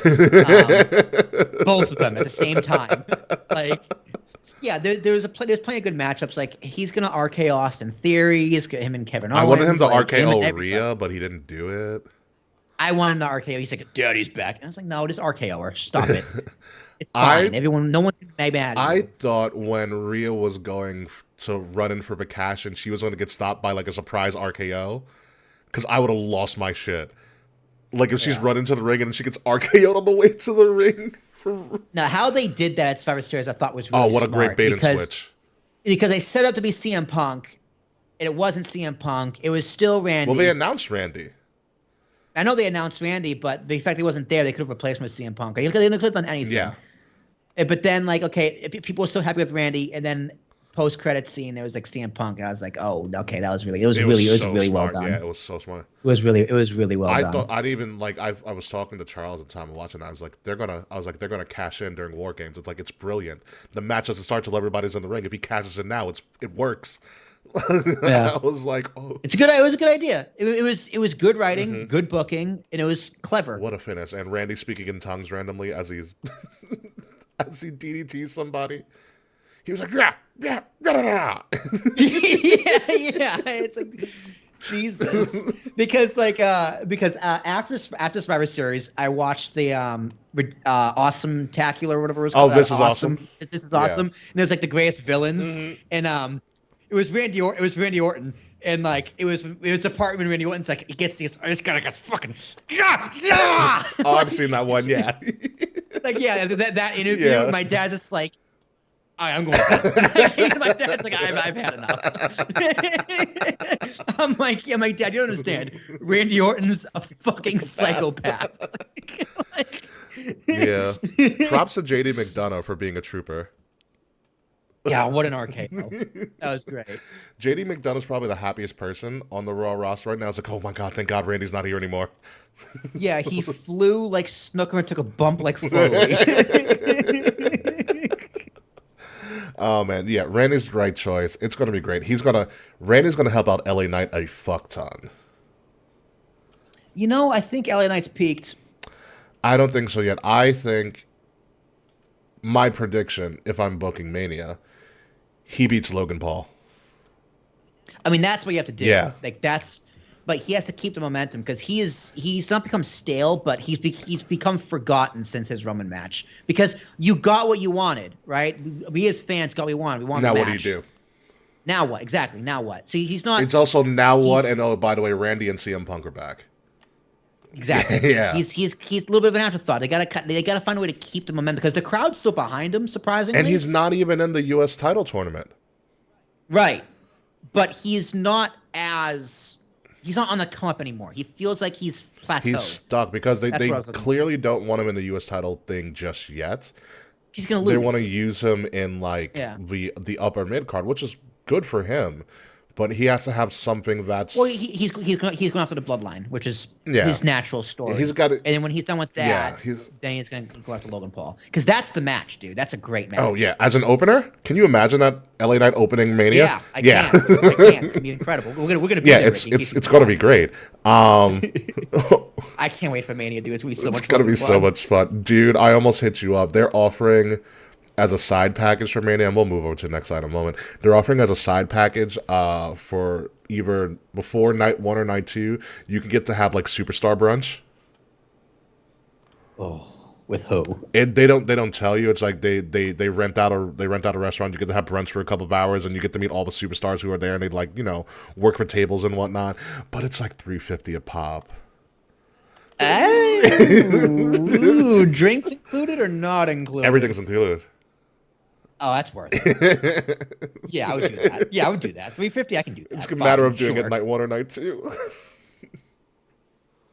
Definitely night 1. Yeah, because day 2 I'm gonna be like, ugh. Again. Yeah. No, I would totally do that. Willy T Productions is picking up, so I have money. So keep it on the horizon. I'll send you a link. Moving on to CM Punk, the hottest guy in pro wrestling, again, is feuding with the king of the petty in purple, Seth Rollins, officially. These are two guys who both want to main event WrestleMania, but also don't want to lose in that main event of WrestleMania. That's all I've been thinking since I come back. It's like, dude, I want to see this match because one of them has to fucking lose, and then neither of them are going to want to pin the other one or get pinned by the other one. This is an interesting dynamic. They played this up well. It is rumored that this segment, which went about 15 or so minutes, including CM Punk's little promo before he signed with Raw. I still have to watch it. I didn't watch Raw this week. Did you watch the SmackDown? The SmackDown promo's better. I did watch SmackDown. I watched Tribute to the Troops was awesome. Tribute to the Troops was a lot of fun. Yeah, no, I like how they identified who used to be in the military, which I thought was really cool. Especially they highlighted Bobby Lashley, which I think was awesome for him. Montez, which I didn't know. Oh, Montez is a Marine. He acts like a Marine. Actually, no, I did know that. I lied. I did know that. Yeah. But no, that was really cool to see. But CM Punk's promo at the 9 o'clock hour saying, it's the top of the hour, they're not gonna cut me off. I'll go, oh fuck, here we go. Yep, he's like his whole joke is like there was no fighting backstage. Who does that in 2023? He's like, oh, look, I could have feud with Kevin Owens, but like, we have a thing for punching people in backstage, and like, it's 2023. You shouldn't be punching people backstage. It's like, you're a dick. You're still a dick. It's like, you were the one punching people. Oh my god, his segment with KO afterwards was amazing. It was really good, and WWE is very smart. Yeah, because AEW's like backstage drama was very clearly real. Yeah, where it's like WWE's is very clearly fake. Yeah. Like it's very, very, very clearly fake and it's like, well, I was thinking about this too, because like, what's the difference? Because AEW did have a little bit of a, is it real, is it not real? Yeah, but it wasn't on camera. Yes. Like WWE's is always on camera. You want to be asking, is it real on camera? Yes. You don't want to be asking, is it real when it's backstage? And that's what AEW got wrong. That is correct. With this segment, obviously we know the history and the video footage that WWE is clearly playing into of Seth losing his ever-loving mind as soon as CM Punk came back. You've seen that footage. I was like, oh, that's also to your point, because you see that footage and you're like, is this real? Because if you look at it, there's no WWE professional footage of Seth losing his mind. That's all from people in the arena. Yeah, but WWE knows that. That's like, also that's the brilliance of it. That's the brilliance of it. WWE has the footage. They're just not using the footage. Like, there's also one of Rhea giving the middle finger. Like, that was everyone's funny. Upset. Like, Randy Orton's doing stuff. Like, they all have this footage. Randy was sitting in a chair in the middle of the ring waving at Punk. I was like, this is totally Randy. Yeah, because when you're out there, you're in character. Yeah. Always. Period. Jimmy Uso had to get carried off by the ring crew after that RKO. Like, did you see that still video? on the ground. Yeah, he's still the guy. They put him back in the ring too. They didn't carry him off. They just put him back. Right? But you're always in character. Is the point. And Seth probably doesn't. Like, he legitimately doesn't like CM Punk. Yes. But Seth is also a professional. Seth knows that there's money to be made. That is the difference. Exactly. Yeah. Exactly. And they're both going to do business. And like, yeah, do people backstage hate CM Punk? Absolutely. Yeah. But guess what? How I told you Edge isn't in the locker room with Jungle Boy, CM Punk isn't in the locker room with Otis. All right? CM Punk has his own locker room. He is secluded and kept away from everybody with Kofi. because people. Exactly. Yeah. But like CM Punk isn't gonna get in the backstage fights because he's not gonna see people backstage. You know what I mean? He's gonna come in, he's gonna do his business, he's gonna fucking leave because he's a piece of shit and people don't like him. Like this is a place of business, all right? Like if you don't like people, separate them. Yeah. And if you got to do business, right? It's CM Punk isn't here to cause issues. CM Punk generally looks happy to be here. He looks happy to be home. That's a change, He yeah. He has a new lease on life. Like he doesn't look jaded. He looks like a new person. He looked great when he walked out. I was like, wow, he looks great. Yeah, You know? like and I know I hated CM Punk a few months ago, but I am willing to give this guy another chance. Because I think WWE is smart to be like, okay, you have issues, people have issues with you, bury the hatchet on your own time, deal with it. Mm-hmm. But until then, we as a company are going to make sure that you are kept away. Because you think Roman is in the locker room with these other people? You think Seth is in the locker room with these other people? No. Cody is in the locker room with these Cody's other people? On a bus. Like, that's what I mean. Yeah. Like these upper main event stars get treated differently. Yeah. Like they're not on the road with the people. Like, yeah, like if they're seeing backstage, sure, they shake hands and say hi. But in terms of like their private time and the getting ready and match preparation, they're not all together. It's not that locker room of boys culture anymore like it was back in the old days. Like Taker was the locker room leader. Like it's people are. You think Drew is like doesn't have his own private area? He probably does. He's a main eventer. So, yeah, no, the Punk thing, to this segment in particular, which is a great segment, they stood in the ring, they had that face-to-face, which is the cover of our show this week. This screams Night 1 WrestleMania main event. Somebody just got kicked off the main event of Night 1 because CM Punk and Seth Rollins are about to tear the house down when that occurs. Hopefully they don't blow their load at the Rumble, which I don't think they will. But apparently this segment here has no producer credit. It's rumored that there's no producer credit for this segment. So one can assume that a lot of the words that came out of Seth's mouth was a lot of how he felt. Because you said you didn't watch it, right? Not yet. I'm going to watch it. Seth said things about... Seth came from some real heat. Drew's been saying a lot of real stuff too. But Seth, because CM Punk said this is his home, he's happy to be home, blah, blah, blah, blah. And Seth said, don't you dare call this your home. You were gone for almost 10 years, and every chance you got, you bashed this place. This is not your home. This is my home. You almost put me with Chris Hero.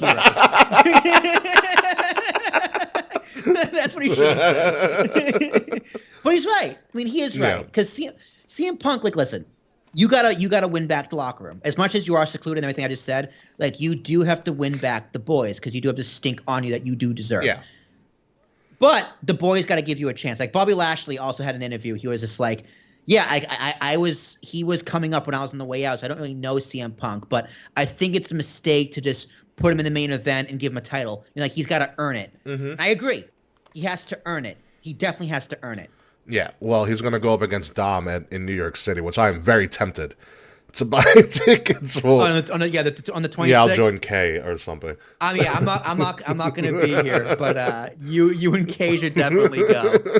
But no, Seth went on and started bashing CM Punk. He said, and I think this was really a shoot. He goes, I'm gonna tell you right now. He literally said in a comment, he goes, I hate you. I was like, oh, that's not Seth. That's Colby Lopez. Yeah. He goes, I hate you. And I also feel like that's because I hate you because I'm going to have to job to you soon. Like that. Like, you ever notice that Seth's always in the position because he's so consistent, he's so loyal. Bully Ray said this on Busted Open Radio, and so did David LaGreca. He goes, loyalty does not get rewarded, especially in wrestling. Right. And Seth's going to get looked over and over again to help get other people over. You know why? Because he did it already with Cody Rhodes. I mean, Seth is going to be in that position again. They're both going to get the main event. One of the big gripes with CM Punk in his first WWE run was that he never got the main event, and he was a champion for 434 days before Roman blasted that out of the water. And Seth, being the consistent person, was a mid-card match this year at Mania. He bitched and complained, him and Becky did, and we're getting to Becky in a second, Big Hirsch, about Seth not getting the main event, that they finally said, shut up, Seth, here's a world title. You might get the main event, but he might lose at that point to CM Punk. when it Dude, happens. here's the thing though. It's WrestleMania 40. Yeah. 4-0. 4-0. Yeah, four decades of Mania. Rumor, and this might be an unpopular opinion, but the rumor is, and I think this would be an amazing angle. Okay. You have CM Punk. You bring back the Stone Cold sessions, the Stone Cold. Oh, Not me, man. Podcast. We're well And overdue Austin- for a good Broken Skull session. Austin asks him about, walking out. They have that conversation. Because people forget Austin walked out. Austin walked out, but you turn that into another pipe bomb, and it's a work. And I would honestly rather see Punk Austin main event night 1, and then Roman Rock main event night 2. I mean, Ricky, think about it. You just want to see The Rock because you've never seen The Rock. Correct. I've also never seen Stone Cold Steve Austin. Oh, well, that's true as well. But as much as I would love to see Seth, this is a phenomenal main event. Yeah. Seth and Punk. Don't get me wrong; they both deserve it. It's a phenomenal match, but it's WrestleMania 40, and Punk Austin, I think, is a match everyone's always wanted to see.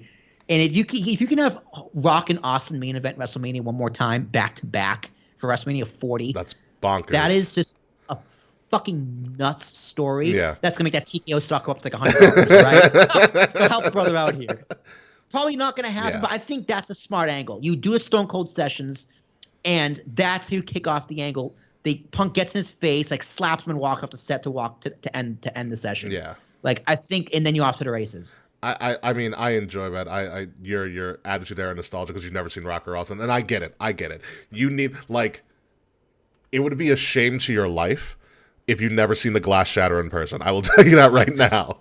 I know. Tell me about it. Fucking tell me. I didn't go to last year's WrestleMania, right? I got to believe me. I'm fucking aware. Well, but 38 where I was at, yeah. But I don't think that it's great, but it's not needed. Like, they can show up, but I don't see them wrestling. I think the great story is, I think your 2-night main event setup, because you got the world title and you have the WWE title. CM Punk wins the Rumble, wins the Rumble because it's the same event where he walked out of. He wins the Rumble, he challenges Seth, the story writes itself there. The twist is, Damian cashes in on Punk when Punk wins. Neither of you. Yeah, exactly. Not of you. But screw them both. You both bitches. So the fact that Punk wins, Cody doesn't. Cody goes to Elimination Chamber. Cody wins the Elimination Chamber, challenges Roman. Yeah. That's. I mean, I'm fine with that Yeah. too. I would love to see Cody Roman again, especially because we're going to be there. I'd love to see Rock I'm Roman. kind of mad I missed Cody Roman 1, but I'm also okay because I knew it would have ruined my trip to LA when Cody lost. Yeah. Honestly, though, I do think Seth goes over Punk. It would be. I mean, it would be well deserved if he did. It's a matter of who do they want to reward for that Mania Night 1. Like, it's do you reward consistency or do you want to reward the hot hand who somehow remains hot no matter what the hell he does? Yeah, but CM Punk's gonna be a hot hand whether he wins or loses, right? Really, I mean, so is Seth. Yeah, but I think in this instance, you do reward loyalty. Yeah. But then the question is, who the hell does Seth drop to at that point? Well, Damian, right? I guess. I'm very concerned about Damian's Money in the Bank run. Well, you could also, you know what? You could have him. You could have Punk just win with a roll up, right? Roll up, grab the rope, some kind of shenanigans. Yeah. And then the next night, like Punk calls him out, they brawl. Punk hits a GTS, Anaconda Vice. Then Damian cashes in the night after Mania, and then this feud can continue, the blood feud. Yeah. While Damian has the belt. Yeah, that's why. There's plenty of ways. You can work around it. Or you can do it vice versa, where Punk wins by shenanigans, like low blow or something. Punk can turn heel, right? Sure. At Mania against Seth, which would be fucking great. Yeah. And then the next night, Seth just beats the fuck out of him. I mean, beats the fuck out of him. He just lets all of his anger out. Yeah, and then this feud, because this feud's going to be more than one match. It's going to be 3 matches, right? It's gotta make it to April. That's all it has to do. Exactly. Yeah. Yeah. It's got to make it to April, and April's enough There's time. plenty of ways they can do it. Yeah, no, I'm very excited for this because as a wrestling fan, we do know that there's a lot of real hate in this matchup. That's what makes it great. There's a lot of real hate, and the best response, because Seth went off on CM Punk, and CM Punk gave the most dangerous response. CM Punk for the most part had his arms folded that whole promo. Yeah, you know, so he was just on spooky fingers. Yeah, and then CM Punk took the microphone and said, "Are you done?" Oh, God, that's really good. That's wow. Where's the applause? Yes, that's why I'm a CM Punk fan. Fuck. And then CM Punk says, "This is the one pass you get about talking crap to me to my face." And then he like walked out. So I'm like, all right, we're holding it. We're holding the rebuttal for another time. I'm like, this is brilliant. This is brilliant. That is really good. Yeah. So we've had power couples in WWE, but we now have petty couples in WWE because Becky Lynch. What's wrong with Becky now? Like, what the fuck is she complaining Becky's about? still mad about Nia. Oh yeah, that's fine. That's what it is. This is a work too. I'm like, Becky, let it go. Like, you got like Becky's whole shtick here, and Big Hurst, back me up on this. Becky's whole shtick here is that she never got back at Nia for what Nia did to her. Oh, sorry, it's main event of WrestleMania. Fuck, we forgot about that.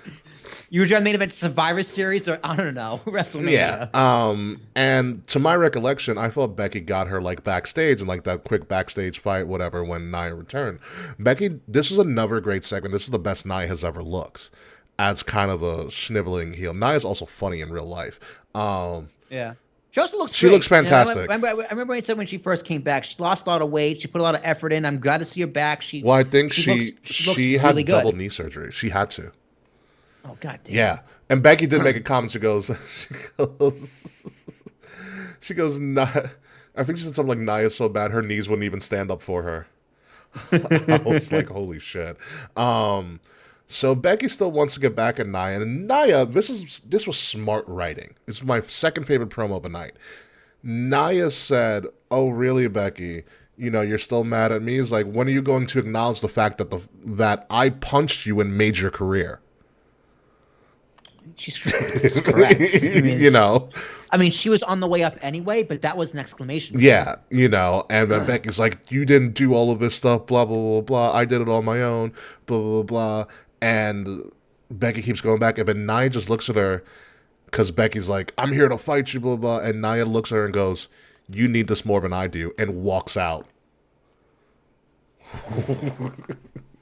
Oh, yeah. It's correct. It's true. Nia's like, my career is pretty much in the tubes. It doesn't even matter. Like, you're on the way down. I'm already at the bottom. Like, you can't hurt me. Yeah, I was like, wow. I was like, okay, there is still something here with Nia and Becky. I'm for it. I didn't think I'd want to see Nia and Becky, but guess what? I'm here for it.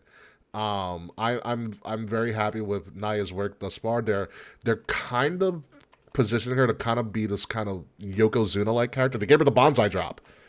Like, Yeah. They gave her the bonsai drop, which is awesome. I'm interested to see where this goes. This is a non-title women's feud, which women's feuds that don't involve the title are highly needed. This is a great Rumble match. There's a lot of Rumble setup. This is a great Rumble match. Yeah, Smash is just, well, why not? Why not do it? They're both back. There's no reason not to do it. Yeah, I love the fact that the writing room has allowed, and Becky and Nia have allowed Becky to realize, like, oh yeah, by the way, I was main eventing and you were busy getting fired. You know, Becky didn't mention that. You know, so it's good. It's great. Let them duke it out. Let's finish this and let's move on to something once Rumble season hits. So good for them. Last and certainly not least, we have the funny story of Shinsuke and Cody Rhodes finding a way to get color in WWE by having Shinsuke spit in his face, which is exactly what. That's a great. that That is a really Cody sold that really well. Yeah, I'm not gonna lie. The Mist is overdone. I'm kind of sick of the Mist.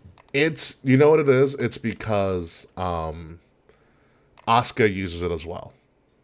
Everyone uses it. Every Japanese person has like this gland that can spit mist. This I'm like gland. scared to go to Japan. Don't mist me. I'm gonna go off the airport and just fuck.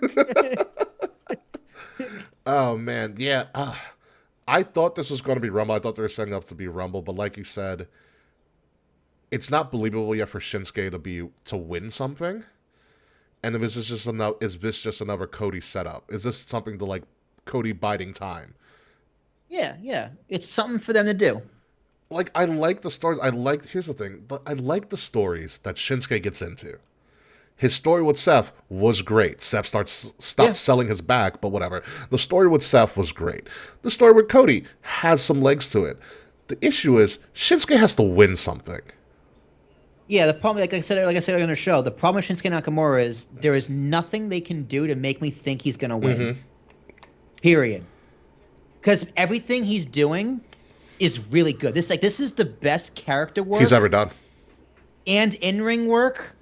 Maybe not in-ring, but best character work that he's done in the company. Yeah. By far. Yeah. It works. It connects. It's clever. It's unique. It's different. He's just not going to win. He's a mid-card heel in a main event feud. Yeah, and WWE's card is so top-heavy now. Yeah. So top-heavy, man. They're an Go ahead, yeah. This is an NXT championship gimmick right here. The WWE is at a point where they're at an embarrassment of riches. Yeah. Great problem. It's a great problem to have. You're not going to get a bad show any which way you get. Like, even some of the other matches on this week. Like, I watched Ivar and Bronson Lee almost break the ring. That was a match on Monday. Yeah. It was amazing. You ever see two big men do a superplex? No, I don't want to. I gotta tell you though, I don't give a fuck about the Creed brothers. Athleticism, they're great. Personality-wise, they're horrible. Yeah. Or DIY's back and yay. They had a great match as they were in Cleveland and they partnered with The Miz. Amazing. But yeah, there is so much potential on paper for Cody and Shinsuke, but there needs to be a back and forth, and I don't think they're going to give it to Shinsuke. No, because Cody's on the rise, right? Because the writing's on the wall for WrestleMania season, and Shinsuke is just Shinsuke's a hurdle, which is fine. Yeah, it's good to have a hurdle. He plays. It's storytelling. This is his part to play in the story. Yeah. I mean, sometimes the story's predictable. It means it's not good. It's just predictable. Yeah, and that's perfectly fine. I will tell you this: I am very excited for when January hits. January is going to be crazy when Rumble season hits. Yeah, dude, I'm glad there's no December pay-per-view. I am too. Deadline, they made Deadline the final one this year, which is very good. Very happy for them to do that. It's a break, and as they should, you gave them about 8 weeks to set up Royal Rumble and WrestleMania season. Perfect.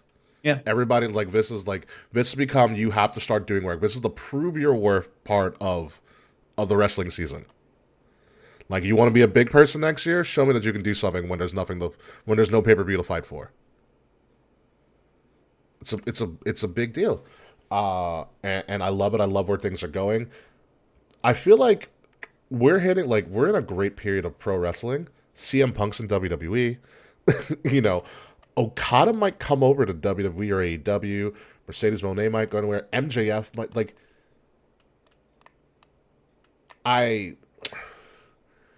Yeah. This is better than the Attitude Era. This is better than the Attitude Era by leaps and bounds. Better than Ruthless Aggression, better than Attitude. From a quality perspective. Not from monetary gains. Well, by monetary gains as well. The only thing it's not is in terms of viewership. But that's because it's the model. You can't compare the model. Yeah, the model's weird. Like you can't compare TV ratings and 9 millions and 10 millions every single week to 65 million views on social media across all channels. Absolutely. It's just it's not a fair comparison. It's comparing a book to a movie. Yeah. Right. It's not the same. But is it better than the Attitude Era? Oh, top to bottom, and it depends how you define Top better. to bottom, I think so. Athleticism, Yeah. yeah. Character work, arguably. In terms of who's over, WWE has a lot of people who are really over on both sides of the spectrum. So you got as much as LA Knight's over as a face, Dom is just as over as a heel. Dom lost the NXT title. He lost the North American to Dragon Lee. Yep. Randy's forever over as a legacy. Cody Rhodes is really over. Roman's super over. Seth's over. Punk's over. Fucking dude, Otis is over. Tozawa's over. R-Truth is over. Like R-Truth so is many a menace to Judgment Day on Raw. Yeah, it's Judgment Day's over. I'll say, EO and Damage Control, they're not really over. I don't know why they're not connecting. I don't know. You know what it is? It's the storyline's good. The writing's the story's good. fine. The stuff with Bailey is it's good. I think it's Bailey's delivery. Like I adore Pam Martinez and I think she's awesome, but I think she's like when Bailey was super heel, especially during like Golden Role Model era with Sasha, she was fantastic, like best ever. Yeah. And when she was super babyface, when she first started Hugger, great. But now she has to play this. She's in the tweener role right now. She's in the like, I'm a heel, but I'm on my way out to becoming a babyface, and she's in the transition spot that she's in right now. She doesn't do well. Yeah. Because you want to make her. She wants to be seen by Damage Control as heely. Like, I'm part of the group, I'm trying to heal, but like, you're trying to also portray to the audience that she should be somebody that you should give sympathy to. Yeah. And it's not like, hitting. I like it. I enjoy it, but the crowd overall, it's not hitting. Yeah. It's not hitting like everything else on the card is hitting. Because on WWE programming, almost everything hits. Everything is hitting. Freaking even Maxine is almost over. Yeah. The crowds are really, really good. They're into everything. Even like Michael Cole's having a great time. Like, everyone is. They're so happy they brought back JBL. Yeah, they even brought back JBL. Everything is just firing correctly. Like WWE is very, very cohesive. Yeah. Drew is over, doing really good work. Him as a heel are really, really good. Their backstage things are funny because we were watching Raw with my dad, and he was just like, Otis came out. He's like, "Were these guys on a commercial yesterday for Survivor Series?" I'm like, "Yeah, that's just what they do." Wait. Hold on. We have a little bit of breaking news before we get out of here. Ridge Holland has struck again, according to Smiley. Ilya Dragunov, the current NXT champion, was taken out on a stretcher during a live event. Oh, Jesus. Oh, God. Oh, Jesus. Yeah. If we remember Ridge Holland from such hits as almost ending Big E's life and career. Yeah, and the Yas Boy. Even they're over, dude. The Australian guy, Grayson Waller, he's pretty good. Grayson Waller's freaking amazing. He's trying to carry on. I don't know what happened to Austin Theory. Well, John Cena happened to Austin Theory. We know what happened. But Cena's run was incredible. I missed a lot of that. I didn't get to talk about that. The best thing they did was have Grayson Waller and Austin Theory as like the douchey tag team bros. Yeah. I was like, they're great. Yeah. They are absolutely People are bitching about Roman, but like, dude, you don't need Roman. Roman doesn't need to be on TV right now. He's coming back this week, but you don't need him. I know he's coming back this week, but like people are saying he's dropped a time. Like, what are you fucking mind? What? No. Like, do you not? You got to build the rest of the show. Yeah. Like, what do you mean? Yeah, the last time we saw Roman on TV, Nick Aldis like the best thing I saw because Cody was there for some reason. He did like a special, appearance, and you had Cody walking past Roman. They stood each other in the face. You had Nick Aldis very smartly like put his like hand in between, like, "Hey guys, save it." I was like, "This is beautiful." I was like, "You just told us what the main event was and didn't have to say a word." Yeah, and that was like his first night. I was like, all right, he gets it. He sold a great RKO too. Nick Aldis sold a perfect RKO for Randy. Hey, Nick Aldis main invented a Bound for Glory, right? He knows what he's doing. He's a pro. That's Magnus, all right? That's Magnus. What's Magnus? He beat AJ Styles for the title, all right? Oh my God. So, but yeah, no, it is a great time to be a pro wrestling fan. You honestly, I'd watch Impact at this point because you can't go wrong. You can't go wrong right now. You know, if Impact Plus was free, I'd watch My fault. it. I'd watch. It's only Impact for another couple of weeks. Yeah, I know TNA. TNA Plus, and Ryback like, had to I would just officially go, retire, which is great. dude. Fucking Ryback. Did you hear about that? I did, dude. I vaguely follow Ryback. He pops up on my Facebook feed every night. I watch his reels. The guy's a fucking psychopath. The guy's out of his fucking mind. But you know what, dude? If he came back to WWE, he'd also be over. That's how good wrestling is right now. Ryback is a perfect AEW guy. I heard Edge only goes to, come on, give it to me on one side of the ramp. That's weird. Because the other side doesn't have people there. Oh my god. I don't know what AEW does wrong though. For real. Like I don't know what they're doing wrong. Cause I got a buddy I used to work with. He texted me. He's like, hey, are you gonna be around January 3rd? Are you going to AEW at the Prudential Center? I go, no. I'm like, yeah. He's like, I prefer AEW because WWE is too polished. I mean, I get that. I'm like, that's why I like WWE because it's so it's clean. It's a clean production. He's like, I want blood. I go, I get it. You know, like, people watch NASCAR for car crashes. I get it. AEW is the wrestling fan show, like the diehard wrestling fan, but it's like it's not polished. Not enough. It's not enough. Yeah, it's not. I don't know what AEW did wrong. I don't know what they're doing wrong. They're trying to polish too. Like I've seen, I watched their last pay-per-view. I forgot what it was at the moment. But like for the matches they care about, their production, their promo hype, they've gotten better. They've improved with that. It's just like something's just not hitting. I don't know why they can't sell tickets. Outside of Swerve. Swerve's like carrying the company right now. Swerve's the hottest thing. Yeah. That fucking dance. Like the fact that they can't sell tickets is very, very surprising. They're getting like what, 3,000 people for a show? That's pathetic. Yeah. That's house show numbers. That's really bad. Yeah. I don't know what it is because honestly it's probably just too many shows. They're overexposed. Yeah, they're overexposed, and I also think it's something that we talked about a very, very long time ago when Andrew Zarian was on the show, and I brought it up. The thing that makes WWE special is that you can only find their superstars there.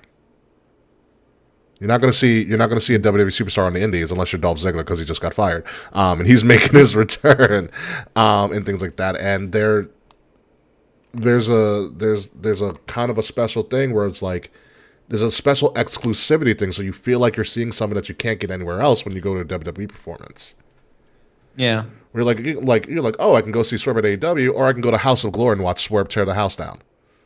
Yeah, and Swerve's tearing the house down everywhere with that fucking dance, and it's Nana and shit, and it's really bad because before we head out of here, I was like just getting ready for the show and walk around my house. I'm done with work and stuff, and his theme song got stuck in my head.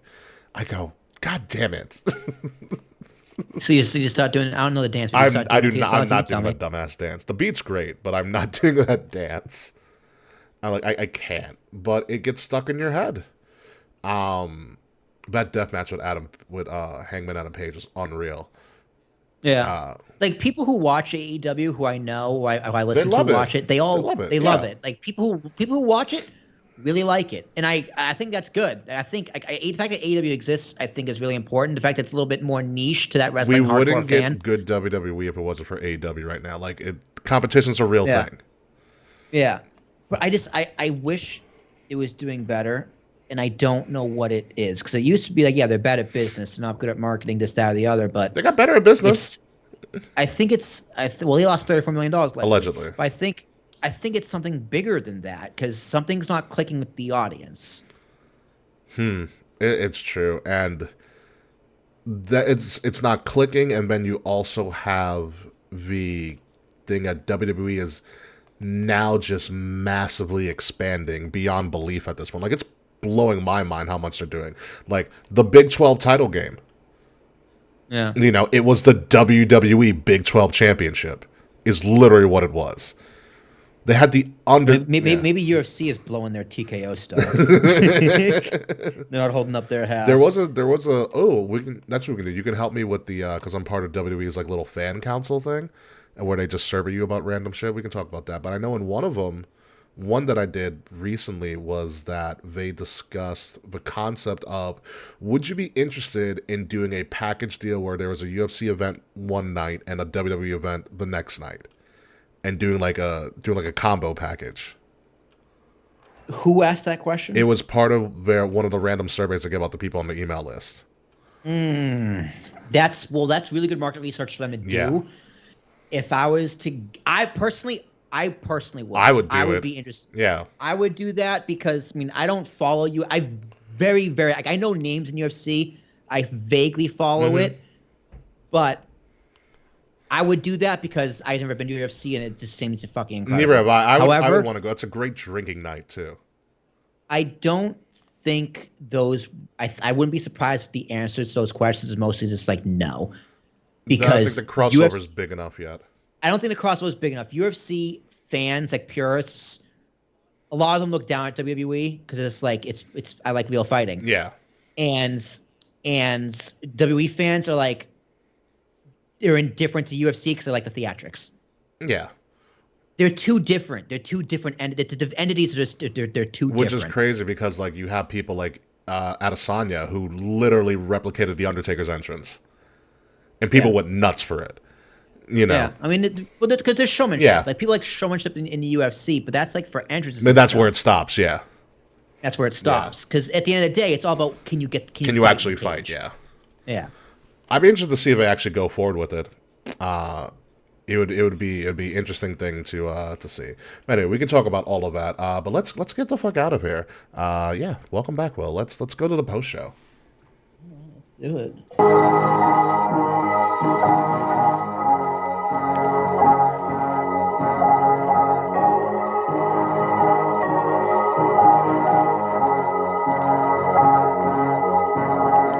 Ladies and gentlemen, you have been listening to Kings of the Rings podcast, episode number 362, Free Agent Frenzy. I may not be able to find any more free agents now that Will is back for another couple of weeks, but we'll see what happens. I've been your host, King Rickie Rose. You can formerly find me at Ambassador Biggs across all social media outlets. Formerly, until I return, maybe in a couple of weeks. January 8th sounds nice. Find Kings of the Rings podcast at KOTR_podcast across all social media. Like, share, subscribe, leave us 5-star reviews, buy some of our great merch. The links to all of that are in the description below. If you're listening to us, make sure you're listening to us on Wrestle Addict Radio, the cure for the common wrestling podcast, and follow Wrestle Addict Radio socials at addict_wrestle on Twitter and Wrestle Addict Radio everywhere else. The links to all of that are in the description below. Will Tarashuk. Oh, yes, ladies and gentlemen, it is so good to be back. I missed this podcast. It's been a while since I've actually hosted any podcast, let alone my own fucking podcast. My name is Will Tarashuk, T as in Thomas, ARASHUK. I'll be back I think I'll be back next week, but after that I'm going away for a little while again because it's the holidays. And then I'm back in Vegas again, Ricky. Jesus Christ. I'm traveling again for work, CES. Yeah. So shit, CES is in the early part of the year, yeah. Yep. So I was just in Vegas a few weeks ago. Dude, I'm traveling all over for work. I'm back in Miami in February. And then Jazz and I doing a few days in Orlando, which I got to talk about Orlando in the post show. It's going to be fucking amazing. You can get a little of this shit. I'm going to be interested in this. T as in Thomas, ARASHUK. If you want to support my other work, go to YouTube, type in the World Foam Alliance, WFA. It is pretty much a league of Nerf dart blasters. Yeah, you think the wrestling community is weird? Let me fucking tell you something, brother. These people are...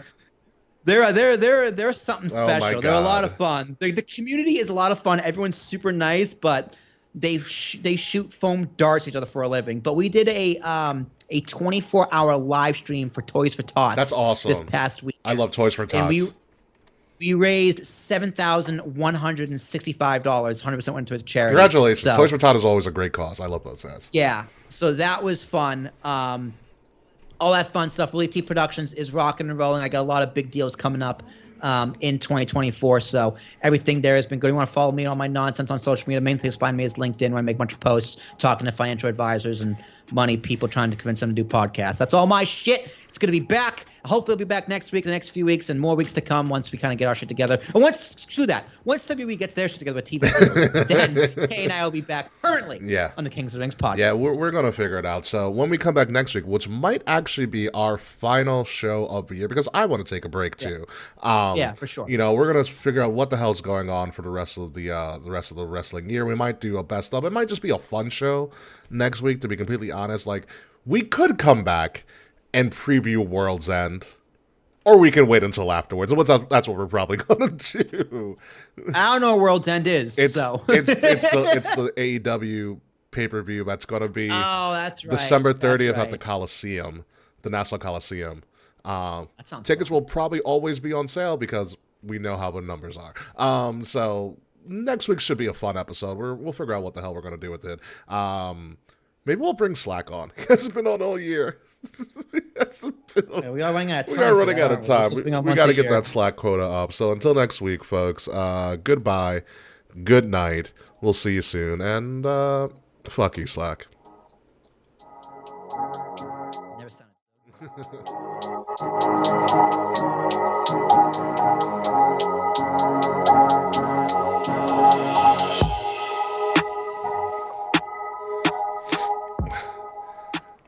By the way, did you see when I redid Tip of the Crown, which I'm probably going to start doing, probably going to do a new episode tomorrow?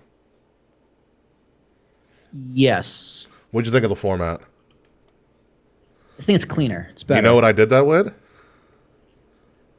No, Remember? I have no idea. Mm-hmm. No way, really? Yeah. Yeah, I know. I know. I've been following. Yeah, them. so I finally downloaded their software and gave it a shot, and I was fiddling around with it. I was like, this could work for Tip of the Crown. Yeah, I know. There's another guy I work with. I forget if he uses or if he uses something else. Yeah, so But it's like a loom. Right, it's just you put it there and you can do stuff in the background. you can It's really cool. even It's really cool add. stuff. I was fiddling with it before, but you can add YouTube video and stuff to it as well, pretty easily. Yeah. So I'm just fiddling around with backgrounds and stuff, and that's what I kind of landed on. So yeah, that's what I did. I was like, oh, this will work perfectly. I remember you first showing me that software. It was in beta, and I was like, "Oh, this thing is going to be really cool." Yeah, I waited, and like I haven't figured it out yet, but I can integrate it with my Teams, so that I can use like my background in like a Teams chat, which I won't do because it's work. But if I really wanted to, I can do like presentations and all of that stuff and be really cool with it. I just haven't fiddled with it too much, but there's a lot of stuff with it on essentially their free version, because they do have a paid version, I guess, with more features, but the one I was using is pretty simple, easy download. Yeah, well, they're still a new company, so they're going to give a lot of their stuff away for free. The problem with the company, in my opinion, is still the fucking name. Is just an awful name for a company. It is really weird, yeah. It's very, very weird. But a lot of these on the Tip of the Crown post show are going to be used when I actually do the thing. When I do the big thing for next week. And shout out to Issa for showing us love, because I featured her and she responded and liked all of our shit on all episodes. So thank you, Issa. Yeah, she's like famous now, so that's very appreciative. She's freaking awesome. She was there when Punk came. Did you watch that presser? No. The presser was great. Punk was not involved in it. But Triple H came out, and Triple H said, he goes, yo, the thing with me and Punk was 10 years ago. We've changed. I've changed as a person. If you haven't changed in 10 years, there's probably something wrong with you. It's pretty much what Tripp said. He goes, things have... I mean, straight facts. Yeah. For real. Hey, come on now. He was like, listen, you know, it was a different time. We're in a different time. He goes, we're a completely different company now. Like, we found a way to make it work, and that's all that matters. I was like, good job, Trips. Which is Trips' code for... Triple H's code for CM Punk can still make me money. That's why I made amends.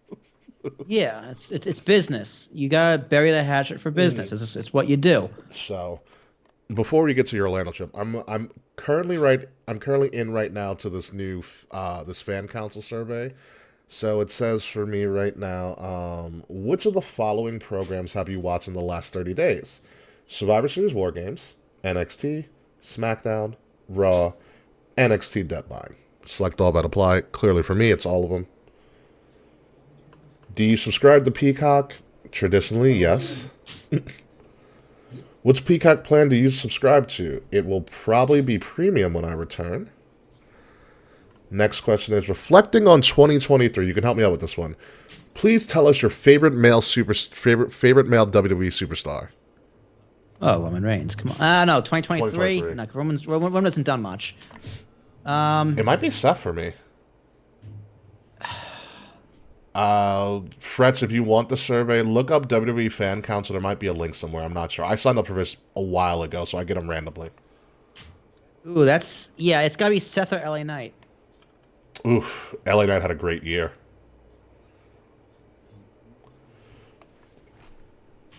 Yeah, I liked Cody. When you think of Cody's 2023, Cody was very hot leading into Mania this year.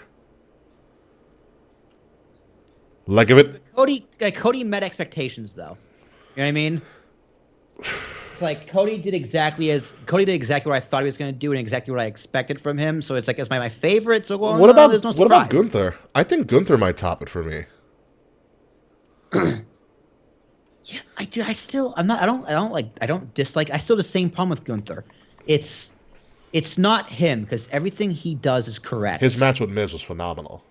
His match with Miz I thought was very, very good. Yeah. It's just in terms of storytelling. He had a good match with Miz, which isn't always easy because Miz is a boring wrestler. It's fair. It's fair, but it's true. He wrestled a very Ric Flair match against Gunther. Yeah.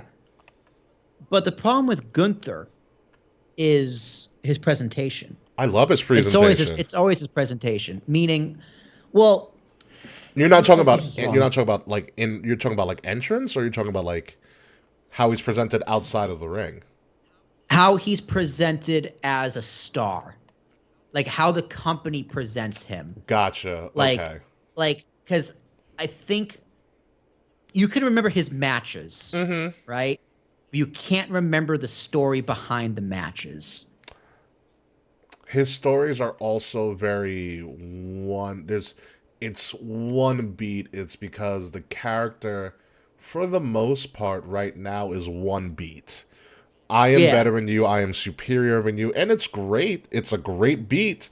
But I think for you he hasn't pivoted yet to something else.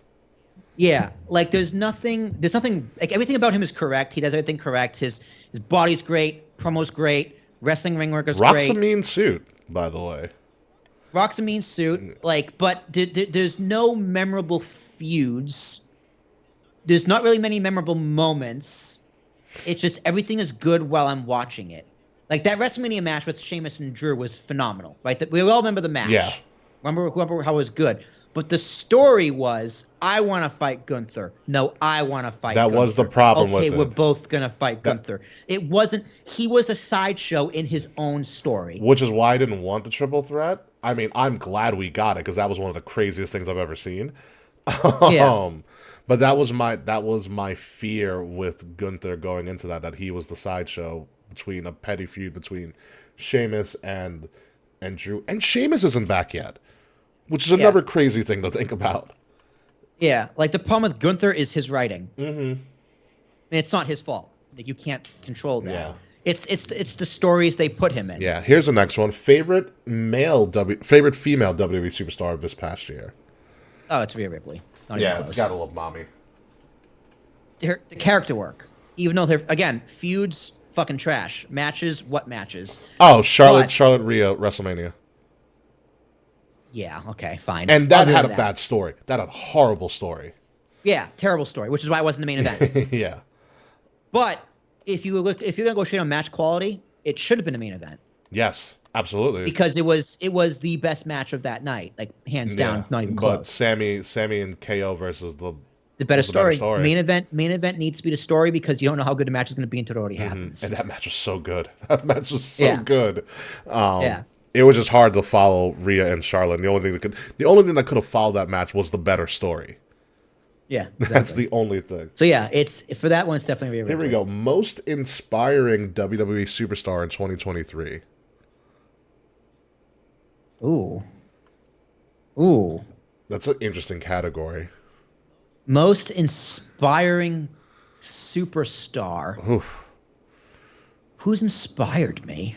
I don't know, Shinsuke, just to be a fucking weirdo to people. Like, I don't know. You know why? Because that's a question for a kid. Yeah, I mean, Because like I don't think like my role models are my parents. You know what I mean? My role models aren't athletes or actors or people I don't interact with in real Sure. life.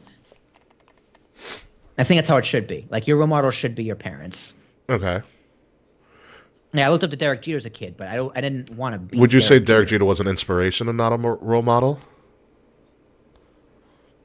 No, because I just liked him as a player. I liked him as like no, Okay, that's fair. no. It's like yeah, that's tough. It's hard to have like people you don't know be an inspiration for me. Yeah. If I'm gonna pick anybody inspiring, from going from a pure like therapy standpoint, probably Jey Uso for getting out of his oppressive family. That's a good one. If you want to go kayfabe on me, that's a pretty good one. That's a good answer. That's actually a really good answer. I accept that. I missed that era of the Bloodline. That was a great storyline to tell. Yeah, dude, people are saying the Bloodline's ass right now and the story, but I'm like, yeah, dude, that's because the story's over. Like, the story ends. They're in a holding pattern. Roman's not there. Yeah, like they're just doing stuff.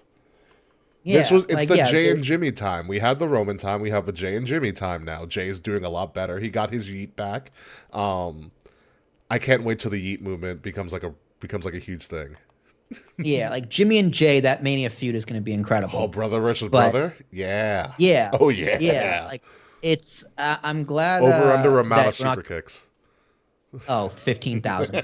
I'm glad we're not getting it now because wait on it, make it bigger. Oh, yeah. But yeah, now it's just like, the Bloodline's waiting for things to happen. But for me, the Bloodline story ended when Jay pinned Roman at Crown Money in the Bank. Yeah, was it Money in the Bank?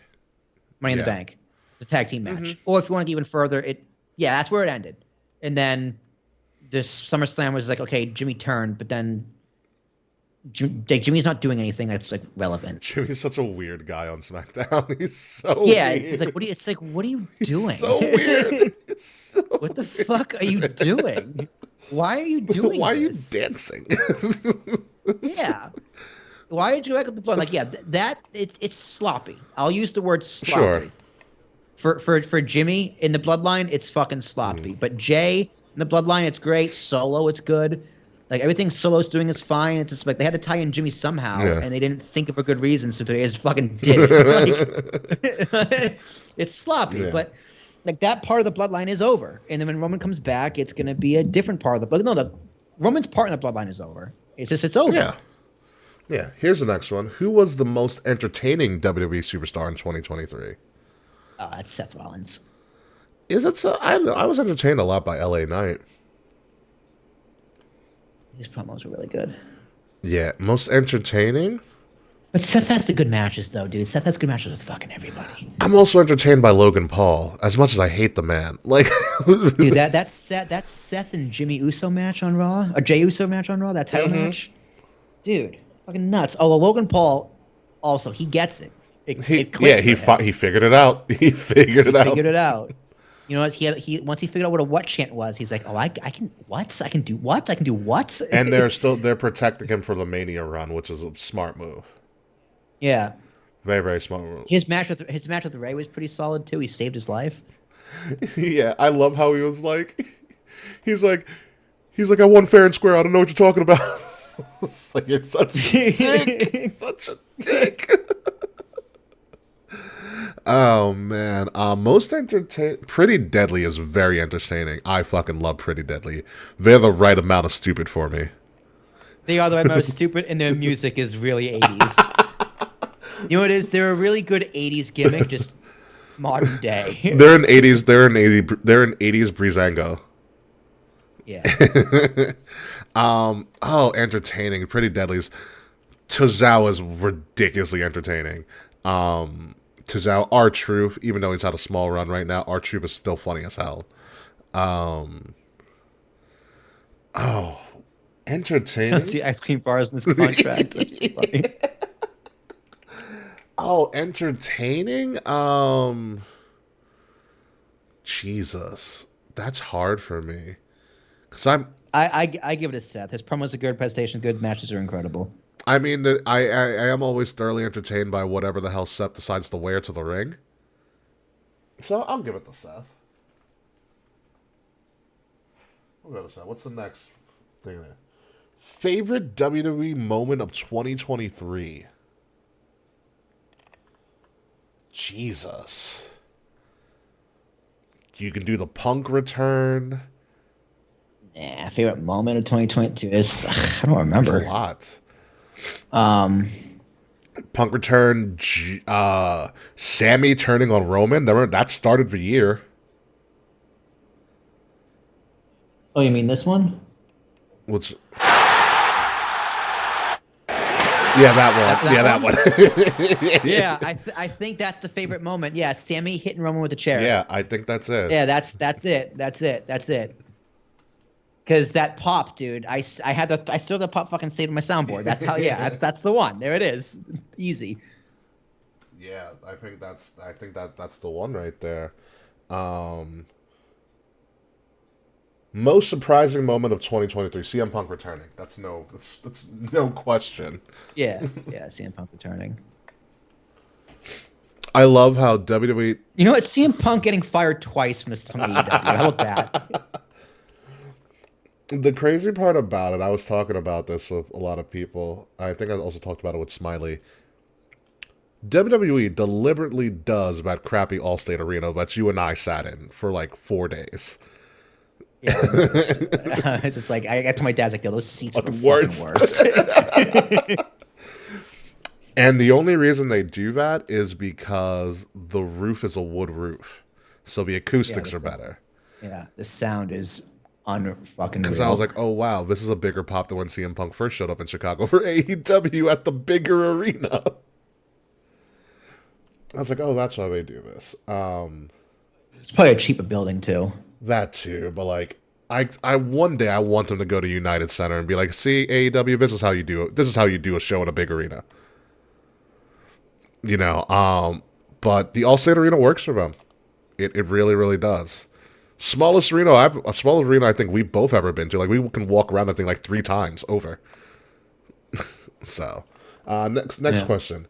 What are you most looking forward to in WWE in 2024? WrestleMania 40. Yeah, duh.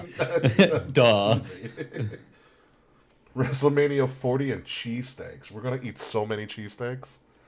Yeah, we still have to book our Airbnb? Yeah, we do. I was gonna figure out how Charles is gonna get there and if Kay and Liv are gonna be going as well. Yeah, because it's just us two singing the suite, right? Yeah, it's just us two. Everybody else's tickets are gonna be on their own. Okay. Oh yeah, we're all going to spend our. I mean, we have plenty of time. Right? Yeah, it's no big deal. Yeah, January is when we probably start to book it because like we don't have to book airfare. Yeah, we're just driving. I figured. Oh yeah, I bought my car by the way. My car is fully purchased. It's no longer a lease. Oh hell yeah! So I figure you could take the train to Hoboken. We can just drive my car from there. Yeah, or I can drive. Like I just crossed 30,000 on my car. Yeah, my car's got 43. Yeah, so it's like it's a toss up. Whatever we want to do. Yeah, like I'm cool with either. I don't mind driving. Like I barely drink anymore because it gives me migraines. But you're getting old, dude. Yeah. This past few weeks I've been sick, with this random headaches, and my mom had migraines, so I'm getting to that age where I'm just starting to get them every day. Damn. So, I don't mind being a DD. Frets, if you come to a WrestleMania with us, you will get the floor seat. Like, Frets, we just need to break your WrestleMania cherry. No kidding. Yeah. All right. So. And your cherry. Yeah. Right. So. Tell me. Oh, Sammy swearing in French on national TV. Sammy's pop in Montreal was nuts as well. Yeah, the whole Montreal match was really good. That was a good moment too. Because he came out to his original theme. Yeah. On SmackDown. I remember watching and be like, he's gonna die tomorrow. Like, and he did. He's gonna die in front of his family. And dude, his promo with Drew, he's like, yeah, I stood in front of my family too, but look what I did. Yeah. Yeah. Look what you did. He was like, get over it. Which is funny because Sammy never got over Jay. But tell me about, what are you doing with this Orlando trip, or where are you going? So I'm covering a conference in Miami in February. Okay, so first off, get this fucking idiot who booked this bullshit. So we fly out to Miami on February Don't tell me you 10th. got to drive up to Orlando. No. Okay. No. So we're flying. So this is for work. I'm flying to Miami on February 10th. The Super Bowl is the 11th. Well, that's in Vegas, so you'll be fine. I know, but in fact, but we have to work on Monday the 12th. The first day of the conference is Monday the 12th. That sucks. So we're flying in the 10th to set up the equipment. Yeah. Sunday we're doing the day off, but there's a Super Bowl party in the hotel. So me, my boss, and Jazz come with me too. So Okay. so it's me, my boss, her husband, and Jazz. We're all gonna be in the Fountain Blue in Miami, which is fucking Say dope. hi to Mario for me. I forgot he's there. Super Bowl party on the 11th. We work the 12th and the 13th for the conference. That's ridiculous. The 14th is Valentine's Day. You're gonna be broke. Well, no, because the Fountain Blue's all paid for. Okay. And the flights are paid for. Oh, okay. That's all in the work card, so I'm not paying for any of that. The 14th, Jazz and I are flying from Fort Lauderdale to Orlando. Okay. Simple little hour flight. So I paid for that flight, but for some reason, her work benefit gave her 4 free day passes to Universal. Wow. So the two of us are going to Universal, and it gave her discounts on hotels. Wow. So you were in Orlando from the 14th, and we're flying back the 18th. So you're going to Hogwarts, is what you're telling me. I guess so. I've never been to Universal, so I don't know what we're gonna do. So, but in the 18th, work paid for my flight back from Orlando to Newark. Nice. So I had to pay for hotels for 4 days in Orlando, and that's discounted, and 1 flight from Miami to Orlando. Yeah, Orlando's Universal's pretty good. After the day after Mania, when Dave and I were there, we spent some time on City Walk, which was pretty cool. Yeah, so you've been to a Universal. So what's the best thing to do there? So we didn't go into Universal. We just went to City Walk, which is kind of just like free and open to the public. That's when Dave like got on his knees and bowed to Kevin Owens and his whole family. That's right. City Walk's pretty cool. We ended up going to the movie theater in City Walk as well because we had time to kill. That's pretty The dope. movie theater was really nice at the time. So you have Universal Studios and then you have Islands of Adventure. So those were 2 different parks at Universal. So I don't know if you have like a little park hopper, but Islands of Adventure I think is where all the thematical stuff is at. Like I'm not sure, excited. but Harry Potter World sounds very dope. I might there's a lot of butterbeer apparently. There's a lot of butterbeer. The train is there.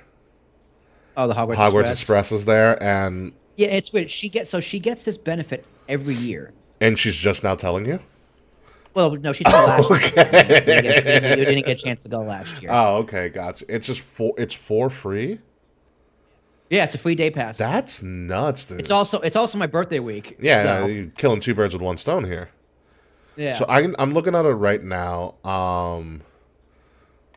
'Cause let me look at the map because I'm pulling up the map right now.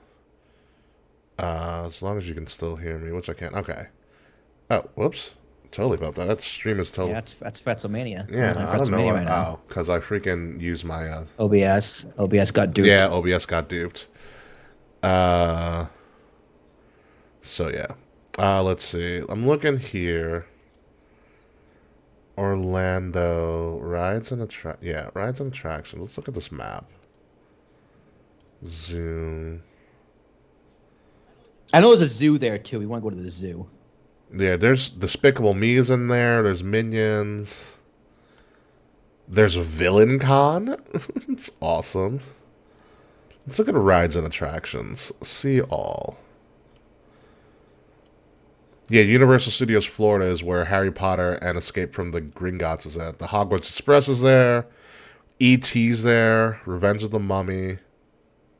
Oh, that's gonna be fun. Yeah, dude, I'm so excited. There's a It's gonna be Fast dope. and Furious ride. Where it's all... Yeah, King's Cross Station is there. Like they've recreated King's Cross Station. Which is pretty cool. There's a Simpsons ride. Hell yeah, I'm gonna do that. I love The Simpsons. There's a Futurama ride, Transformers 3D, Men in Black. Jimmy Fallon has a ride. Fuck Jimmy Fallon. Yeah. What did I say about the Hogwarts Express? Oh, you can actually go on the Hogwarts Express. Oh, you can use the Hogwarts Express to travel from park to park. To get around the Yeah. park. Oh, that's smart. Let me see. You'll need a park-to-park ticket to ride Hogwarts Express and visit both lands of the Wizarding World of Harry Potter. So there's two of them. The train travels between Hogsmeade and Universal Islands of Adventure and Diagon Alley in Universal Studios Florida. So, okay, so there's two Harry Potters. There's Hogsmeade and Islands of Adventure, and Diagon Alley is in... We might have to do 2 days. Because then I'm off until the 21st. Because after Miami, my boss and her husband are doing like a week in Florida. Yeah. So we're coming back the 18th because then that Monday is President's Day, the 19th. Mm-hmm. So we're off, but we like Jazz is like, I'm gonna be exhausted, so let's just take a few extra days to chill at home. Nice. So. Nice. Very, very nice. And it's expensive to her because she's got to pay for all of our flights. She doesn't get a free flight to Miami. Oh, damn. Damn, that does blow. But yeah, no, yeah. Universal Orlando will be a pretty dope time for you. I haven't been in a very long time. I still need to go back to Disney so I can go to Galaxy's Edge.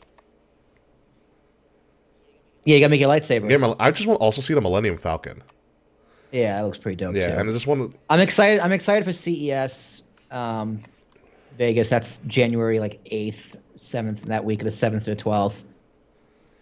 Yeah. No, it's... Vegas is dope. I've just been there too many times. Did you see that they built the F1 track in like through the city? Fucking nuts, dude. Yeah. Did you? Well, have you seen the Sphere yet? Yeah, the Sphere is really cool. I can see it from the hotel room. It's really cool.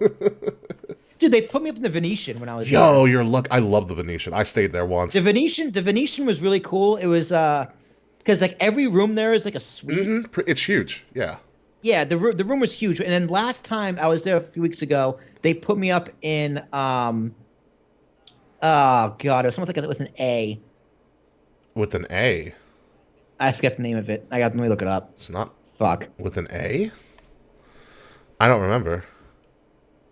Fuck. I'm just gonna annoy the shit out of me. That's the flight ticket. God. Let me look at my work phone. With an A? I'm not sure. No, it wasn't an A. It was nice though. It was different. It was near. It was like down the road. It was like a 15-minute ride from the Venetian, which is in Vegas. It's like down the road. Yeah. Not Harrah's. Harrah's is an H. We stayed at the Westgate before. The Westgate's okay. Was it Aria? Aria. That was it. Yeah, Aria's newer, and I hear it's really nice. It is really nice. It was more artistic. It was newer. It smelled nice. Yeah. The food is pretty good. So when I go there, everything's paid for. Yeah. Right. So I can do room service. Nice. Which is fucking awesome. And the bathrobes in Aria were incredible. Yo, how is the Raider Stadium? Big. Yeah, I heard it's people who hate the Raiders call it a giant Roomba. People who it does look like a giant Roomba. That's a good way of putting it. Raiders fans call it the Death Star. That's pretty funny. Yeah, my parents have a timeshare in Vegas now because that's what they do. They retire and spend their money on timeshares. Nice. Really? Mm-hmm. They had a Vegas time. They were going to give it to me for Super Bowl weekend, but I declined because I'm like, does this include a ticket to the Super Bowl? Yeah, so the Super Bowl's in Vegas? It's in Vegas. And the last... They didn't announce a halftime show. It was supposed to be Lizzo. No, it's Usher. It was rumored. Oh, it's Usher's Usher? been announced for months. Oh, I didn't know that. Yeah. I'm an Usher fan. He'll be fine. Usher has a residency in Vegas anyway. He's already there. True. So... they should have Carrot Top do it. Carrot Top halftime show. He's a residency in Vegas. Yeah. There's Carrot Top and David Blaine. Yeah, the only way I would ever be at a Super Bowl is that if I had tickets to a Super Bowl, because when the Super Bowl comes to a city, it's gross. Like it's like I didn't want to deal with all the media and all the different shit of people and hike the prices for everything because every celebrity and their mother is there. Yeah. You know, because I was like, if I'm going, I'm just gonna stay in my hotel room. watch the Super Bowl from afar, but that's why I'm not going. Well, my fantasy team is ready for a deep playoff run. I finished as a 4 seed. I might get the last seed in my fantasy thing. My fantasy people are annoying me. Yeah, dude, it's gonna be a good week for me. I picked up for somehow Kyren Williams was available in the Rams off waivers. And I scooped him up, and he saved my fucking season. Yeah. Before I let you go, I do want to pose this for you because I actually ended up having Thanksgiving with my high school football coach because him and his family live like 15 minutes from me. And we're still pretty close. Like I go to the movies with his wife because we both love Marvel movies, so she goes with me. And so we were talking about fantasy football because he's obviously in a league because he's a football coach. And you ever hear of an auction draft? I've heard of it. I've never done it before. Neither have I, but he almost sold me on it. So essentially what it is this, is that you get, in an auction draft, you get essentially $200 or 200 credits or whatever, and that's what you have to spend on your entire roster. Yeah. So what happens is when you get to the draft, whoever's the first pick says, I want to put this one up for auction, and then it goes to the highest bidder. That takes a long time, though. Well, you can do a timer on it still. All right. So whoever bids for it the highest gets that person. So it's like the draft order. The order doesn't matter. It's just a matter of, okay, you're putting up like Cooper Kupp first. Or you're putting up, or Justin Jefferson. Justin Jefferson, yeah. Yeah, but it becomes a thing of gamesmanship because you only have X amount of money to spend on people. So how much are you going to spend on one person and then not fill out the rest of your roster? Yeah, what happens when you run out of money? Exactly. You're done. You got to wait till waivers. Oh, bro. Absolutely not. I would never. I'm tickled by it. But you also get money during like the week that you can put up for waivers and stuff too. Oh, so the waivers are also auctioned. Yeah. Fuck. I was like, that's intriguing because like you can create a solid roster already, but you can also set people up to like waste money. So it becomes like a budgeting practice and all of this shit. Yeah, I can't believe Brock Purdy went undrafted and I picked him up week 1. After week 1, he's been sitting on my bench. Who's your starting? Who's your starting QB? Lamar. Oh well, I get it. Yeah, so I drafted Lamar, and because I did auto draft, I didn't have a backup quarterback. Then after week 1, I picked up Brock Purdy, sat on the bench the entire time, and then last week he played and put up 30 points when he beat the Eagles. Nice. So because Lamar was on bye, and I was like, "That's why I picked you up." He's just sitting on the bench, so no one else can have him. My QB struggled. I drafted Joe Burrow, who went up to a horrible start and then got injured. And then my backup was Aaron Rodgers. Dude. I now have Jared Goff, who's serviceable, and Jordan Love, who's actually not bad.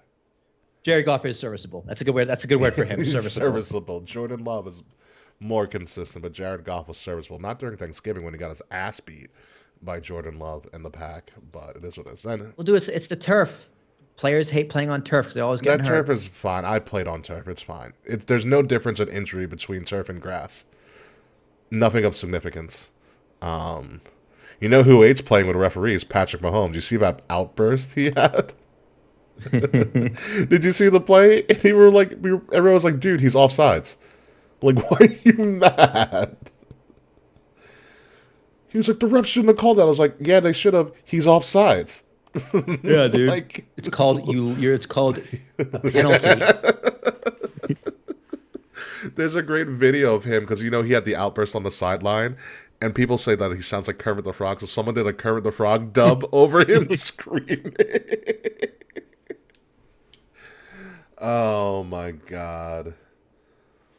Yeah, he would. Thank you, Frets. And he goes, I was pissed, but it was funny. Frets is a Chiefs fan. At least you understand it, Frets. I was pissed, but it was funny. Good time. Anyways, the show uploaded? Yep. All right, perfect. Let's get out of here, folks, and I can just edit the video for the rest of the night and all that fun stuff. So, all right, we'll see you guys later. Peace.